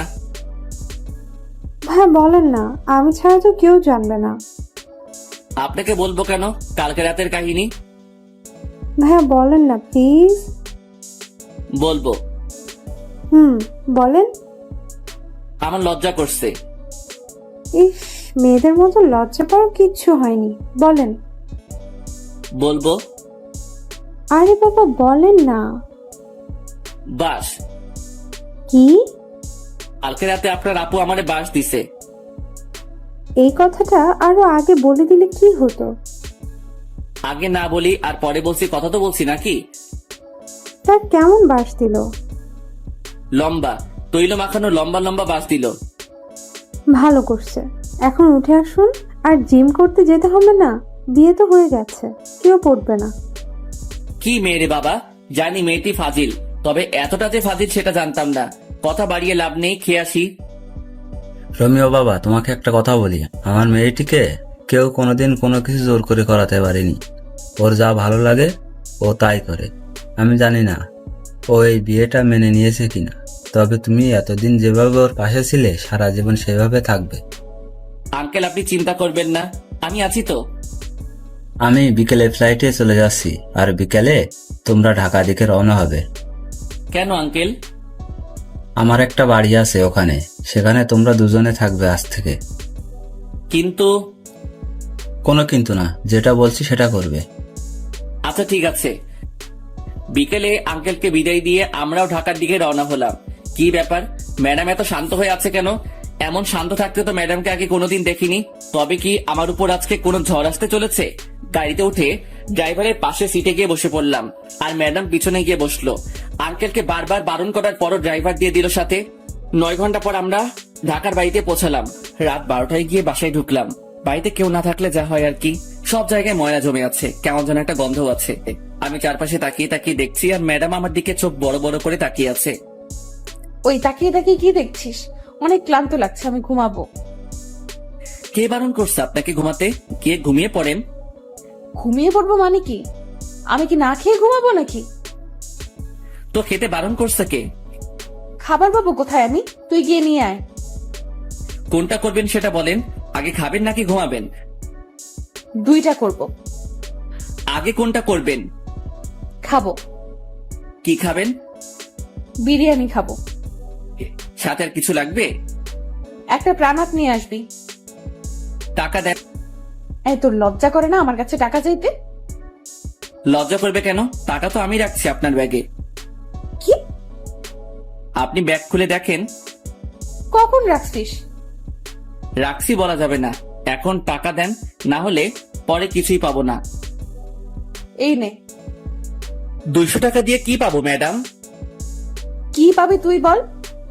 2টা বিরিয়ানি প্যাকেট পাবো আর একটা প্রাণাপ পাবো। ঠিক আছে, তো আর কি? আর কি মানে? সকালে নাস্তা যে করবেন, আটা ময়দা কিছু তো একটা লাগবে। বেশি কথা বলবি না। সকালেও বাইরে থেকে নিয়ে আসবি। এখন তাড়াতাড়ি যা। যাচ্ছি। এই দাঁড়া। আবার কি? আমি কি দাঁড়িয়ে থাকবো? বস থেকে বাধা দিল আপনাকে? আমি কি এই ময়লায় বসবো নাকি? পরিষ্কার করে দিয়ে তারপর যাবি। পারবো না। আপনি ঘুমাবেন, আপনি করেন। মাথা গরম করাবি না বলে দিলাম। মাথা গরম হলে তো ভালো। কেন? চায়ের জন্য পানি গরম করব। তোরে খাইছি, দাঁড়া। কে শুনে কার কথা? মাইর খেতে না চাইলে দৌড়া রোমিও। খাবার নিয়ে বের হয়ে ল্যাম্প পোস্টের আলোয় চুপচাপ হাঁটছি আর ভাবছি, কি থেকে কি হয়ে গেল। ছিলাম বডিগার্ড, আর এখন বড় হয়ে গেলাম। তাও আবার যে সে বড় না, বডিগার্ড থেকে বড়। বডিগার্ড বড় হয়ে গেলাম। কি কপাল আমার! কয়জনের ভাগ্যে এমনটা হয়? ভাবতে ভাবতে বাসায় পৌঁছালাম। কলিং বাজানোর সাথে সাথে দরজা খুলে দিল ম্যাডাম। আই বান্দর, তুই এতক্ষণ কি করছিলি বাইরে? খাবার আনতে গেছি। এতক্ষণ লাগে? সময় লাগবে না নাকি? তাই বলে এতক্ষণ লেট করবি? আমি সেই কখন থেকে বসে আছি তোর জন্য। সূর্য কোন দিকে উঠলো? রাতের আকাশে তুই সূর্য দেখছিস কোথায়? সেটা পরের কথা। আগে বলেন আমার জন্য অপেক্ষা করার কারণ কি? খিদে লাগছে। কখন খাবার নিয়ে আসবি তাই। ও, এই নিন আপনার বিরিয়ানি। বসবো কোথায়? ও আল্লাহ, আমার উঠাই নাও না কেন? কোথায় বসবো সেটাও নাকি আমি ঠিক করে দিব? ওই চুপ। সব জায়গায় তো ময়লা জমে আছে, কোথায় বসবো? তুই সোফাটা পরিষ্কার করে দে, আমি সোফায় ঘুমাবো। শখ কত, আমি ঘুমাবো ফ্লোরে, আপনি যে কোনো একটা রুম পরিষ্কার করে ঘুমাবেন। ওই, আমি তোর ম্যাডাম, আমি যা বলবো তুই তাই করবি। কোন উপন্যাসে লেখা আছে? তোর জন্য উপন্যাস খুঁজতে পারবো না, যেটা বলছি সেটা কর। ঠিক আছে ম্যাডাম, আপনি খেয়ে নিন। এই মায়ের উপর ঠাড়া পড়ুক, সোফায় রাত কাটিয়ে দিব ভাবছি, আজকে কিন্তু সেটা স্বপ্নে থেকে গেল। এই মায়ের জন্য তা হলো না। এটা সেটা করতে করতে রাত 2টা বাজলো। কি দৌ লাগছে হেব্বি, খুব ঘুমো পাচ্ছে। ম্যাডাম কে শুয়ে পড়ছে। এটা কি সেই বদরাগী মেয়েটি? কি সুন্দর লাগছে ঘুমন্ত অবস্থায় আমার ম্যাডামকে। কিছু চুল এসে মুখে পড়ে আছে, এতে করে আরো মায়াবী লাগছে ম্যাডামকে। একটু ছুঁয়ে দিতে ইচ্ছে করছে ম্যাডামকে। আচ্ছা ম্যাডাম তো এখন আমার বউ, ছুঁয়ে দেখবো কি একটু? যদি একটা থাপ্পড় দেয় তখন কি হবে? না বাবা, দরকার নেই। ছুঁয়ে দেখার পরে কোনোদিন যদি আমায় মেনে নেয় তারপর না হয় ছুঁয়ে দেখা যাবে। খেয়ে শুয়ে পড়লাম ফ্লোরে, সেই একটা ঘুম হলো। কিন্তু সকালে শান্তিতে ঘুমাতে পারলাম না, 2টায় ঘুমাইছি। সেখানে সারাদিনের ক্লান্তি কাটিয়ে ঘুম থেকে উঠতে উঠতে 10টা না হোক 8টা তো বাজতে হবে। কিন্তু না, সেটা আর হলো না। সকাল সকাল ম্যাডামের চিল্লানিতে ঘুম ভাঙলো। ম্যাডাম সকাল সকাল এত চিল্লানি শুরু করে দিলেন কেন? চিল্লানি দিব না কেন তুই বল? কালকে রাতে মশা কামড়িয়ে কামড়িয়ে আমারে শেষ করে দিল। তার উপর ঠান্ডা লাগছিল, তুই একটা চাদরও দিলি না গায়ে। আমি একটুও ঘুমাতে পারিনি। ওহ আল্লাহ, আমি কোন মেয়ের পাল্লায় পড়ছি? উনি রাতে ঘুমাতে পারে নাই বলে আমারও ঘুমাতে দেয় নাই। প্রতিদিন তো সকাল 6টায় উঠিস, এখন 8টা বাজে উঠছিস, তারপরও এমন করছিস কেন? এখন যা, নাস্তা নিয়ে আয়। আমি যে সকাল 6টায় উঠি তা আপনি জানলেন কি করে? তার মানে আপনি আমায় প্রতিদিন লুকিয়ে লুকিয়ে দেখছেন? তোরে দেখতে যাব কেন? তুই কে? নাস্তা নিয়ে আয়, খিদে লাগছে। যাচ্ছি। নাস্তা শেষ করে কাজ নিয়ে ব্যস্ত হয়ে পড়লাম। এত বড় বাড়ি পুরোটা আর 2জন মানুষকে নিয়ে পরিষ্কার করলাম। ম্যাডাম বসে বসে দেখছে আর চিপস খাচ্ছে। এই মাইয়া পারেও বটে, সারাদিন চিপসকে কাটিয়ে দিল। কয়টা খাইছে হিসাব নাই। আর এদিকে আমার অবস্থা খারাপ হয়ে যাচ্ছে খিদেই। ম্যাডাম রাতে কি খাবার নিয়ে আসবো নাকি রান্না করব? বাইরে খাওয়ার বেশি হলে শরীর খারাপ করবে, তুই রান্না করে নিবি। পারবো না, আপনি করে নেন। বাবা কি বলেছিল মনে নাই তোর? আমারে দেখে রাখতে বলছে। দেখে রাখতে বলছে, রান্না করে খাওয়াতে নয়। বেয়াদব, মুখে মুখে কথা বলিস। যা বলছে তাই কর। পারবো না, আমি খাবো না, রান্নাও করবো না। সারাদিন কাজ করছে, এখন ঘুমাবো। যা রান্না কর। শালার কপাল, বিয়ে করছি কোথায় বইয়ের হাতে রান্না খাবো, কিন্তু এমন পোড়া কপাল, শুধু থাপ্পড় খাচ্ছি। দূর, ভাল লাগে না। প্রথমে ভাবলাম রান্না করব না, পরে ভাবলাম রান্না না করলে তো মেয়েটি খাবে না। দুপুরে কাজে ব্যস্ত ছিলাম বলে রান্নাও করতে হয়নি, বাইরে থেকে কিছু নিয়ে আসতেও হয়নি। সকালে চিপস আনতে বলছে, ওগুলো খেয়েছে সারাদিন বাচ্চাদের মতো বসে বসে। যা পারি কিছু একটা রান্না করি, কিছু একটা তো খাওয়া হবে। রান্না শেষ করে ম্যাডামকে খেতে রাখতে গিয়ে দেখলাম গান শুনছে মোবাইলে ইয়ারফোন লাগিয়ে।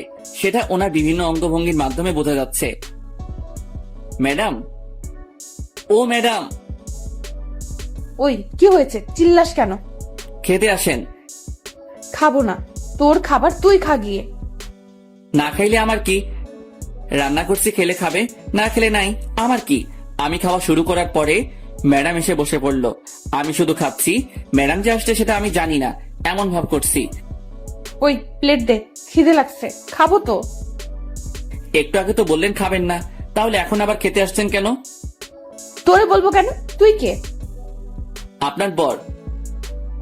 আবার যদি কোনোদিন তোর মুখে এই কথা শুনি তো তোর খবর আছে। আচ্ছা ঠিক আছে, আর বলবো না, এবার খেয়ে নিন। শুধুই কি এই ভাত আর ডিম ভাজি? আজকের মতো এখানে শেষ করেন। আমি খাবো না। না খেলে নাই, আমার কি? আমি এগুলো খাবো না, কিছু নিয়ে আয় বাইরে থেকে। পারবো না, আমার ঘুম পাচ্ছে, ঘুমাবো। আমি কি না খেয়ে থাকবো সারা রাত? রান্না করা আছে, খেলে খাবেন, না খেলে আমার কি? আমি খাবো না। দূর, না খেলে না খাবে। রান্না করার দরকার ছিল, রান্না করছি। খেলে খাবি, না খেলে মশা খা গিয়ে। হাত পা বিছানায় ছড়িয়ে দিয়ে শুয়ে পড়লাম। বিছানা ভিজে ভিজে লাগছে কেন? তাহলে কি আমি হিসু করে দিছি? না, তা কি করে হয়? আম্মু বলে আমি নাকি ল্যাংটা কাল থেকে বিছানায় হিসু করি না। আজকে কি সে রেকর্ড ভেঙে ফেললাম নাকি? না, সেটা কি করে হয়? তাড়াতাড়ি করে উঠে বসে দেখি ম্যাডাম হাতে একটা বালতি নিয়ে দাঁড়িয়ে আছে। তার মানে আমি রেকর্ড ভাঙি নাই, ম্যাডাম পানি ঢেলে দিছে বিছানায়। ম্যাডাম, এটা কি হলো? আপনার জন্য কি একটু শান্তিতে ঘুমাতেও পারবো না? ঘুমাবি মানে কি? আমি জেগে থাকবো তুই ঘুমাবি সেটা হবে না। অনেক ঘুমাইছিস, এবার উঠে নাস্তা রেডি কর। কালকে সারা রাত খিদের জ্বালায় ঘুমাতে পারিনি। খাবার তো ছিল, না খেলে কি করা থাকে বলেন? বেশি কথা বলবি না, নাস্তা রেডি কর। যাচ্ছি। মেয়েটি কি একটু নরম সুরে কথা বলতে পারে না? সব সময় কেমন যেন খিটখিট করে, ভাল লাগে না। সব সময় ম্যাডামের জ্বালাতন সাথে থাপ্পড় খেতে খেতে এগিয়ে চলছে আমার বিবাহিত প্যারাময় জীবন। বউটা আমার রাগী হলে কি হবে? কোনো খারাপ অভ্যাস নাই, তবে একটা বাজে অভ্যাস আছে, সেটা হলো স্বামীর গায়ে হাত তুলে। এই মেয়ের হাতে এখনো পর্যন্ত কয়টা থাপ্পড় খেয়েছি তার কোনো ঠিক নেই। বিকেলে ঘুমাচ্ছি, এমন সময় মনে হলো ভূমিকম্পন শুরু হয়েছে। তাড়াতাড়ি বাইরে বের হতে গিয়ে দেখি মোবাইলে আম্মুর নাম্বার ভাসছে। তখন মনে হলো ভূমিকম্পন হচ্ছে না, আমার মোবাইলই ডাকতেছে। হ্যালো আম্মু, কেমন আছো? ভালো থাকতে দিলি কবে? বিয়ে হয়েছে 3 মাস হতে চললো, কিন্তু বৌমাকে সেই বিয়ের দিনের পর থেকে আর দেখি না। তোরা এতবার করে বললাম বউকে নিয়ে একবার ঘুরে যা। কার বউ? কিসের বউ? কিভাবে বউ হলো? ওই ফাইজলামি হচ্ছে আমার সাথে? যাও, কি যে বলো না আম্মু, তোমার সাথে কি আমি ফাইজলামি করতে পারি বলো? তাহলে বল, কবে আসবি বৌমাকে নিয়ে? আমি জানি না, জিজ্ঞেস করে দেখি যাই কিনা। তুই নিয়ে আসলে তো আসবে, কালকে নিয়ে আসবি। আচ্ছা, দেখি কি করা যায়। দেখা দেখি কাজ নাই, কালকে আসতে হবে তোদের। আচ্ছা, আসবো। এ কেমন বায়না করলো আম্মু? মুরগিকে বলছে বাঘকে ডিনারের জন্য রাজি করাতে, বাঘে যদি আমারে চেপে ধরে তাহলে তো আমি শেষ। ম্যাডাম, অনেকদিন হলো কোথাও যাওয়া হয় না, চলেন কোথাও থেকে একটু ঘুরে আসি। মতলব কি সেটা বলতো? মতলব আবার কি হবে? আম্মু ফোন দিয়ে বলছে আপনাকে নিয়ে আমাদের বাড়িতে যেতে কালকে।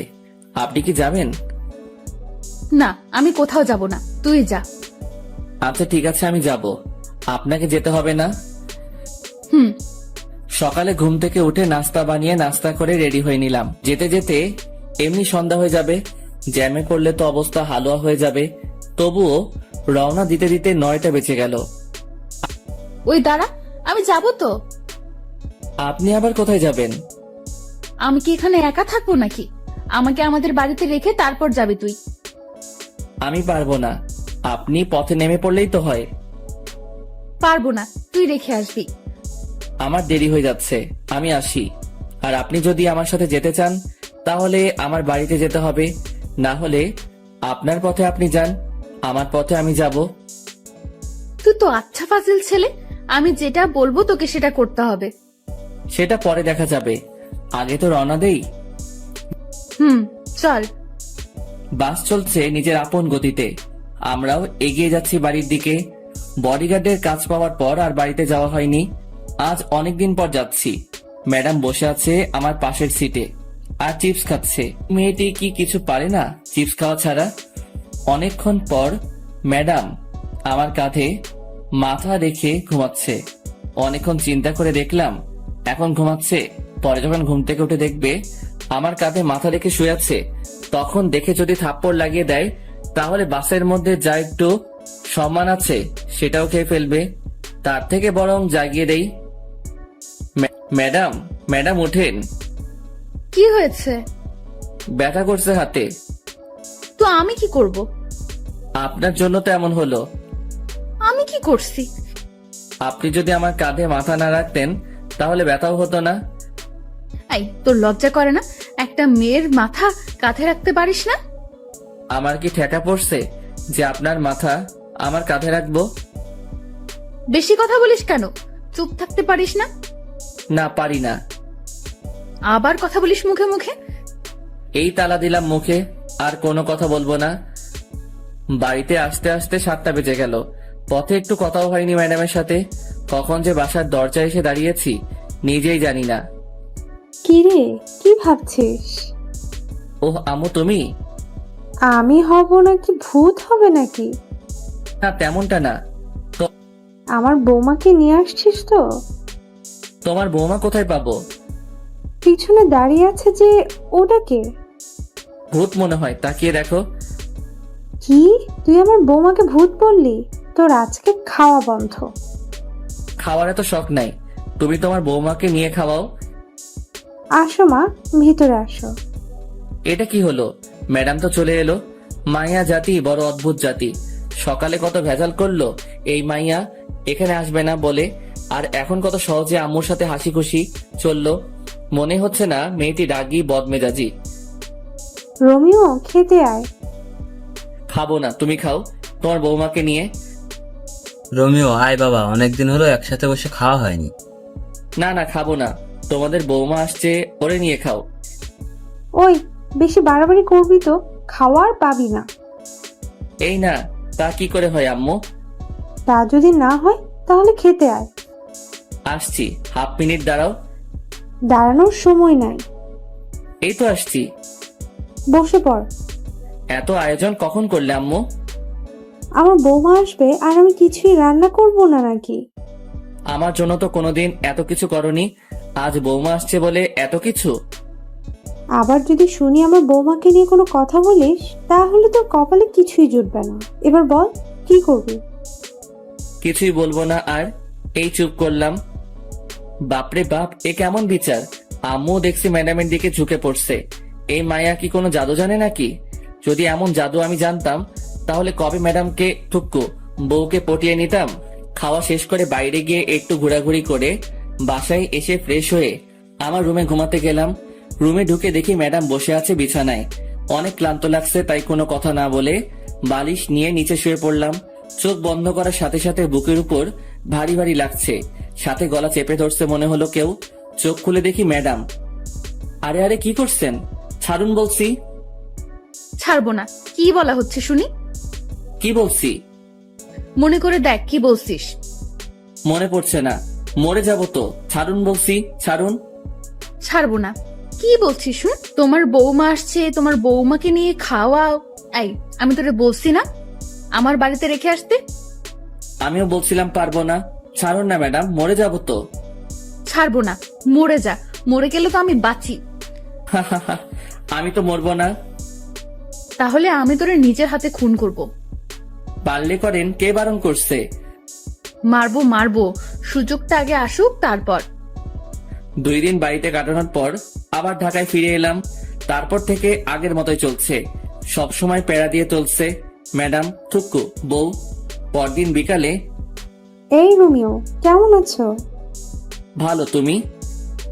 ভালো থাকতে তুমি কোথায় দিচ্ছ? আমি কি করছি?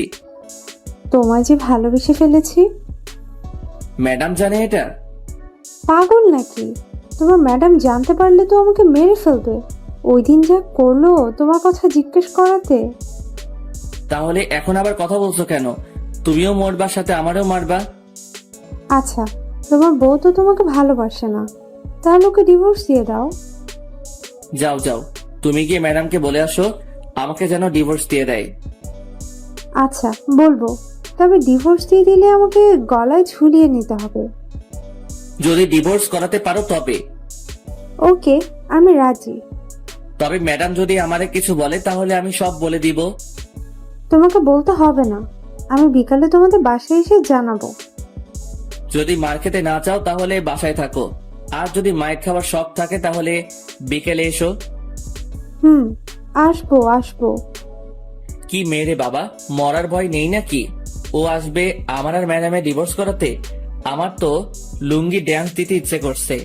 বিকেল এসো, চা নাস্তার বদলে মায়ের খেয়ে যেও। ইদানিং ম্যাডাম আমাকে যেভাবে প্রতিদিন পিটায় কোনো কারণ ছাড়া, আর উনি আসবে ডিভোর্স নিয়ে কথা বলতে। ওহ, ওই মায়ের তো পরিচয় দেওয়া হয়নি। উনি হলো আমাদের বাড়ির থুক্কু, আমার শ্বশুর বাড়ির পাশের বাসার একটি মেয়ে। এখানে আসার পর থেকে আমার পিছনে পড়ে আছে। ওর নাম তো বলা হয়েছে, তবুও বলি, ও ইভা। পড়ালেখা শেষ করে বসে আছে, থুক্কু বসে নাই, আমার পিছনে পড়ে আছে। আজকে আর ঘুমালাম না, 4টার সময় বের হয়ে গেলাম বাসা থেকে। বাসায় থাকলে আজকে আমার উপরে দিয়ে শনি রবি সোম মঙ্গল সব চলবে। 9টার দিকে বাসায় ঢুকলাম, ঢুকে সোজা রান্নাঘরের দিকে দিলাম দৌড়। খুব খিদে লাগছে, খাবার গরম করতে হবে।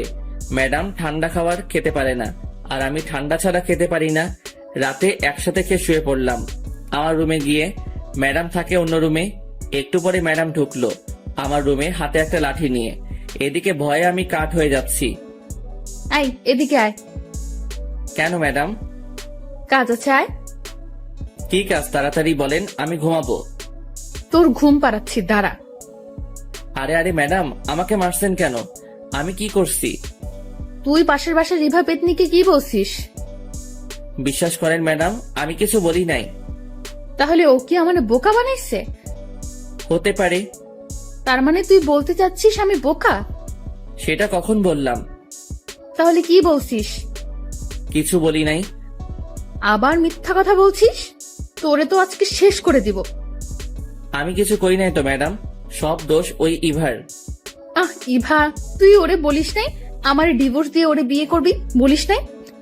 ম্যাডাম আমি এটা বলি নাই, ও আপনাকে মিথ্যা বলছে। তুই বলছিস, আমি লুকিয়ে লুকিয়ে সব শুনছি। কি? আপনি এমন কেন ম্যাডাম? লুকিয়ে লুকিয়ে অন্যের কথা শুনছেন, এটা ঠিক না। তুই আমারে কোনটা ঠিক আর কোনটা ঠিক না সেটা শিখাইতে আসবি না, আমি সব জানি। জানলে ভালো। এখন আমি ঘুমাবো, অনেক মাইর খাইছি। কি? তুই ঘুমাবি? হুম। তোরে আমি ঘুমাতে দিব না। তোর কাজ হলো আজকে সারা রাত আমাকে পাহারা দেওয়া। পারবো না। না পারলে আবার শুরু করব, তখন বুঝবি। আবার শুরু করার দরকার নেই, আমি রাজি। চল। হুম। বাইরে না, রুমের ভেতর এসে পাহারা দিবি। ভিতরে কেন? বাইরে থেকে দিলে কি হবে? যেটা বলছি সেটা কর। হুম। ঘুমে মাথাটা কেমন করছে, আর এই মাইয়া দাঁত বের করে হাসছে। ইচ্ছে করছে ঘুষি মেরে দাঁত ভেঙে দেই। দেখ দেখ, দাঁত খেলাচ্ছে আবার। ম্যাডাম এই, চিল্লাচ্ছিস কেন? আমি ঘুমাবো। তোরে ঘুমাতে দিচ্ছে কে? এটা তোর শাস্তি। আমি কি অপরাধ করছি?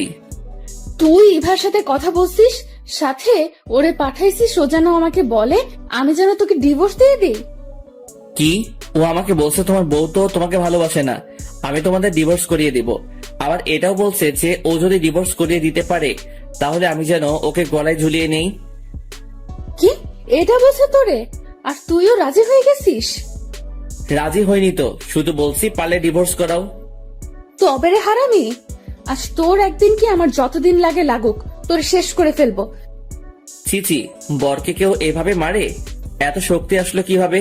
উফ কি ব্যথা! এত মেরেও যদি ঘুমাতে দিত তাহলে ভালো হতো, কিন্তু মহারানী সেটা করলো না। উল্টা সারা রাত নিজেও ঘুমায়নি, আমাকেও ঘুমাতে দেয় নাই। ভোর 5টার দিকে ঘুমিয়ে পড়লাম। ঘুম থেকে উঠে দেখি ম্যাডাম নেই। সারা বাড়ি খুঁজেও যখন পেলাম না, তখন ছাদে গিয়ে দেখি ইবার সাথে লাগছে। মাথায় ঢুকছে না আমাকে নিয়ে এত ঝগড়া করছে কেন। আমাকে ম্যাডাম নিজে তো স্বামী মানতে চায় না, তাহলে কি দরকার ইবার সাথে ঝগড়া করার আমাকে নিয়ে? রোমিও, তুমি কি বলছো? এই পেতনিটা কে? কি? আমি পেতনি? তোর 14 গোষ্ঠী পেতনি। তোরে যদি আর একদিন দেখি আমার বরের দিকে নজর দিতে, তাহলে তোর চোখ তুলে ফেলবো। আমিও শেষবারের মতো বলছি, ওরা ডিভোর্স দিয়ে দাও। আমি কেন আমার বরকে ডিভোর্স দিব? কারণ আমি রোমিওকে ভালোবাসি। তোর ভালোবাসা বের করছি, দাঁড়া, এখনো সময় আছে, ওর পিছু ছেড়ে দে। এবার কি হচ্ছে এসব? তুমি কেন আমাদের ডিভোর্স করতে চাচ্ছ? আমি কি কোনোদিন বলছি তোমাকে ভালোবাসি? শুধু শুধু কেন অশান্তি করছো? ডিভোর্স দেওয়া না দেওয়া সেটা আমাদের দুজনের ব্যাপার। আশা করি আমাদের মাঝে তুমি ঢুকতে আসবে না। আর তুই এখানে কেন এসেছিস? চল ভেতরে চল, তোর ব্যবস্থা করছি। টেনে ভিতরে নিয়ে গেল, রুমে ঢুকিয়ে দরজা বন্ধ করে দিল বাইরে থেকে। খিদের জ্বালায় বাঁচি না। ম্যাডাম ছেড়ে দিন না আমাকে, নাস্তা রেডি করবো, খিদে লাগছে। ছাড়াছাড়ির কোনো কথা নাই, তুই আজ থেকে এই রুমে বন্ধ থাকবি। নাস্তা বানাবে কে? আমি বানাবো। রান্না করবে কে? আমি করব। ঝাড়ু দিবে কে? আমি দিব। কাপড় কাচবে কে? আমি।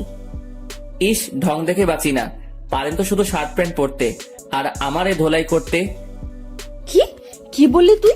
তোর খাওয়া বন্ধ আজ থেকে। ইয়াক থু, আপনি রান্না করতে পারেন নাকি যে আপনার রান্না খাবো? তোরে আমি মেরে ফেলবো। না মেরে ইভাকে দিয়ে দিন। আবার সেই ভাত? তোর মুখে কি আর কোনো নাম নেই? আছে তো। কে সে? আনন। তবে রে, তোর খাওয়া বন্ধ বলছি, বন্ধ। খাবো না। এসব কি হচ্ছে? কিছুই তো মাথা 16 জিবি মেমোরিতে ঢুকতেছে না। ম্যাডাম কি আমার উপর দুর্বল হয়ে পড়ছে? এটা কি করে সম্ভব? আমি কোথায় আর ম্যাডাম কোথায়? ম্যাডাম কি আমাকে ভালোবেসে ফেলেছে নাকি? যদি ভালো না বাসে তাহলে ইবার সাথে ঝগড়া কেন করছে আমাকে নিয়ে? তবে কি ম্যাডাম আমাকে ভালোবাসে? ম্যাডামের কোনো সারা শব্দ নেই। ম্যাডাম কি করছে দেখা দরকার, কিন্তু কিভাবে দেখবো? ম্যাডাম তো বাইরে থেকে দরজা বন্ধ করে দিছে। কি করা যায়? পাইছি, জানালা দিয়ে বের হব, কিন্তু কিভাবে? অবশেষে অনেক কষ্টের পর জানালা দিয়ে বের হয়ে ছাদে পৌঁছালাম। এবার দেখার পালা ম্যাডাম কি করে। চুপি চুপি এসে সোফার পিছনে লুকিয়ে পড়লাম। ম্যাডামকে কোথাও দেখছি না।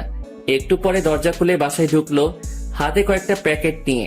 তারপর গিয়ে ফ্রেশ হয়ে এসে প্লেট নিয়ে আমাকে যে রুমে বন্ধ করে রাখছে সেই রুমে দরজায় গিয়ে বসে খাবার বের করছে। এইদিকে আমার অবস্থা খারাপ হয়ে যাচ্ছে খিদায়। চোখের সামনে গরম গরম বিরিয়ানি দেখে খিদের পরিমাণ আরো 3 গুণ বেড়ে গেল। 2টা প্লেটে বিরিয়ানি বেড়ে রাখছে। রোমিও, চুপ করে আছি। আয় রোমিও, খেতে আয়। এখনো চুপ। ওই আসবি নাকি মাইর খাবি? কোনো সারা শব্দ না পেয়ে রুমে ঢুকলো ম্যাডাম, আর আমি এই সুযোগে একটা প্লেট নিয়ে ডাইনিং টেবিলের নিচে বসে পড়লাম। ওইদিকে ম্যাডাম আমাকে খুঁজে খুঁজে হয়রান হয়ে যাচ্ছে। আমি খাবার তালে আছি। আয় বিড়াল, বের হয়ে আয়। ম্যাডাম আপনি কখন আসছেন? জানালা কেটে পালিয়ে এসে বসে বসে খাচ্ছিস? এই তুই না বসিস আমি রান্না করতে পারি না, তাহলে খাচ্ছিস কেন? আপনার রান্না হলে খেতাম না। কি, এটা আমার রান্না না?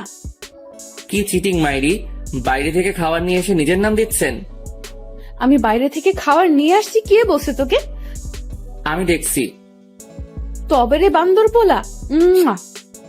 ম্যাডাম এটা কি হলো? কি হয়েছে? আপনার নজর খারাপ হয়ে যাচ্ছে ম্যাডাম। কি কি করছি আমি যে আমার নজর খারাপ হয়ে গেল? একটু আগে যেটা করলেন এটা কি ঠিক করছেন? তুই আজ থেকে আমার সাথে কথা বলবি না। অন্য মেয়েদের সাথে টাঙ্কি মারতে পারিস তখন কিছু হয় না, আর এখন আমি তোকে একটা কিস দেওয়াই বলছি। আমার নজর খারাপ? কোনো দিনও তোর সাথে কথা বলবো না, তুইও কথা বলতে আসবি না। বলবো না। আপনি কোন দিন কি আমাকে স্বামী সম্মান দিছেন? দেন নাই। কথায় কথায় থাপ্পড় মারতেন, এটা করতেন সেটা করতেন, কথায় কথায় অপমান করতেন। আমি কোনোদিন আপনার কোনো কিছুতে বাধা দেই নাই, আপনিও আমার কোনো কিছুতে বাধা দিবেন না। আজ থেকে আপনার মতো আপনি থাকবেন আর আমার মতো আমি। এটা কি হলো? যা হওয়ার হয়েছে, এত কিছু ভাবার সময় নাই। পেট ভরে গেছে, এখন একটু পাসপোর্ট অফিস থেকে আসি। পাসপোর্ট রেডি হয়ে গেছে, মেসেজ আসছে, ওটা নিয়ে আসি। প্রায় 1 মাস হতে চললো, ম্যাডাম আর আমার কোনো কথা হয় না। দুজনে বাইরে গিয়ে খাবার নিয়ে এসে তারপর নিজেদের রুমে গিয়ে খাই। ম্যাডামের দিকে তাকালে বোঝা যায় ম্যাডাম এখন রাত জাগে। চোখের নিচে কালি জমে গেছে, অগোছালো হয়ে গেছে। আগের মতো জিন্স শার্ট পরে না, সালোয়ার কামিজ এসব পরে। আগের থেকে অনেক সুন্দর লাগে ম্যাডামকে, তবে শাড়ি পরলে আরো সুন্দর লাগতো। বাংলার মেয়েদের শাড়ি ছাড়া মানায় না। ভাবছি একটা ট্রিট দিব ম্যাডামকে। ভিসা, পাসপোর্ট সবকিছু রেডি হয়ে গেছে। সৌদি চলে যাব, আমার বেস্ট ফ্রেন্ড ওখানে থাকে, ওসব ব্যবস্থা করছে। ম্যাডাম, কি? শপিং করতে যাবেন নাকি? যাব না। আর কিন্তু সুযোগ পাবেন না। আবার বলছি, শপিং করতে যাবেন? যাব, নিয়ে চল। চলুন। যাক, যেতে রাজি হয়েছে। দুজনে একসাথে বের হলাম। রিক্সার জন্য দাঁড়িয়ে আছি, এমন সময় দেখি ইভা আসছে। ইভা যদি কিছু বলে এখন, তাহলে আমার আর রক্ষা নাই। এই জান, শোনো না, রাতে ফোন দিলে ছাদে এসো, দুজনে একসাথে চাতে। যেখানে বাঘের ভয় সেখানে সন্ধ্যা হয়। কি দরকার ছিল এটা বলার? ফাজিল মাইয়া, লুচ্চা মাইয়া, কি মজা পাই বুঝি না এমন করে। ম্যাডাম, শপিং করতে যাবেন না? দাঁড়া, তোর শপিং বের করছি। তোর ইভাকে শপিং করিয়ে দে, যা। আজ থেকে তোর সাথে আমার কোনো সম্পর্ক নাই। তুই লুকিয়ে লুকিয়ে অন্য মেয়ের সাথে কথা বলিস। ম্যাডাম, আমার কোনো সম্পর্ক নাই কারোর সাথে। ইভা তো অনেক আগে থেকে আমার পিছনে লেগে আছে, সেটা আপনি জানেন। অবশ্যই তোর সাথে ওর সম্পর্ক আছে, না হলে তোরে জান বলে ডাকলো কেন? আমাকে ফাঁসানোর জন্য এটা বলছে। আমি এত কিছু শুনতে চাই না। তোর সাথে সম্পর্ক আছে ওর, না হলে তোরে জান ডাকলো কেন? তুই কোনো কথা বলবি না। হন হন করে বাসায় চলে গেল। ট্রিট আর দেওয়া হলো না। এই ইভার জন্য এত কিছু হলো। কি দরকার আমাকে জান বলে ডাকার? বিয়ের এতদিন পর বউকে থুকু ম্যাডামকে শপিং করে দিতে চাইছিলাম, সেটা হলো না এই ইভাটার জন্য। বাড়িতে গিয়ে দেখি ম্যাডাম দরজা বন্ধ করে বসে আছে। ভিতর থেকে ফুপানো শব্দ আসছে। শুধু শুধু ইভার জন্য আজকে ম্যাডাম কাঁদছে। শালার মাইয়া, তোর জন্য আমার লক্ষ্মী বউটা কাঁদছে। ইচ্ছে করছে ইভা মায়াটারে মেরে নাক ভেঙে দেই। ম্যাডাম, খেতে আসুন। খাবো না, তুই খা তোর ইভাকে নিয়ে। ম্যাডাম, বিশ্বাস করেন ওই মাইয়া এটা আপনাকে রাগানোর জন্য বলছে, আমি শিওর। তোরে আমি বিশ্বাস করি না। আমি যে ভালো না সেটা আমি জানি। এবার খেতে আসুন। খাবো না বলছি, খাবো না। আবার যদি খেতে ডাকিস তাহলে তোর খবর আছে। আচ্ছা ঠিক আছে, ডাকবো না। তবে আন্টি ফোন নিয়ে যেতে বলছে, যাবেন নাকি? সেটা দেখা যাবে, তুই কোনো কথা বলবি না। আমার এত ঠেকা পড়ে নাই আপনার সাথে কথা বলতে। আমার সাথে কথা বলা লাগবে কেন? তোর তো অনেকে আছে কথা বলার জন্য। লুচ্চা পোলা, দূর হও আমার সামনে থেকে। আমি কি আপনার সামনে নাকি যে দূর হব? চুপ কর লুচ্চা পোলা, ঘরে বউ রেখে অন্য মেয়ের পেছনে পড়ে থাকিস। তোর সাথে কোনো কথা নেই। আমার এত শখ নেই আপনার সাথে কথা বলার। কে ঝগড়া করবে এই পাগলিটার সাথে? কখন বাঘিনীর মতো তেড়ে আসবে তার কোনো ঠিক নাই। চিড়িয়াখানায় আছে টুকু, রুমে আছে, ওখানে ঠিক আছে। সকালে ঘুম থেকে উঠে ধাক্কাধাক্কি করে দরজা খুলে ম্যাডামের রুমে ঢুকে দেখি নিচে শুয়ে আছে।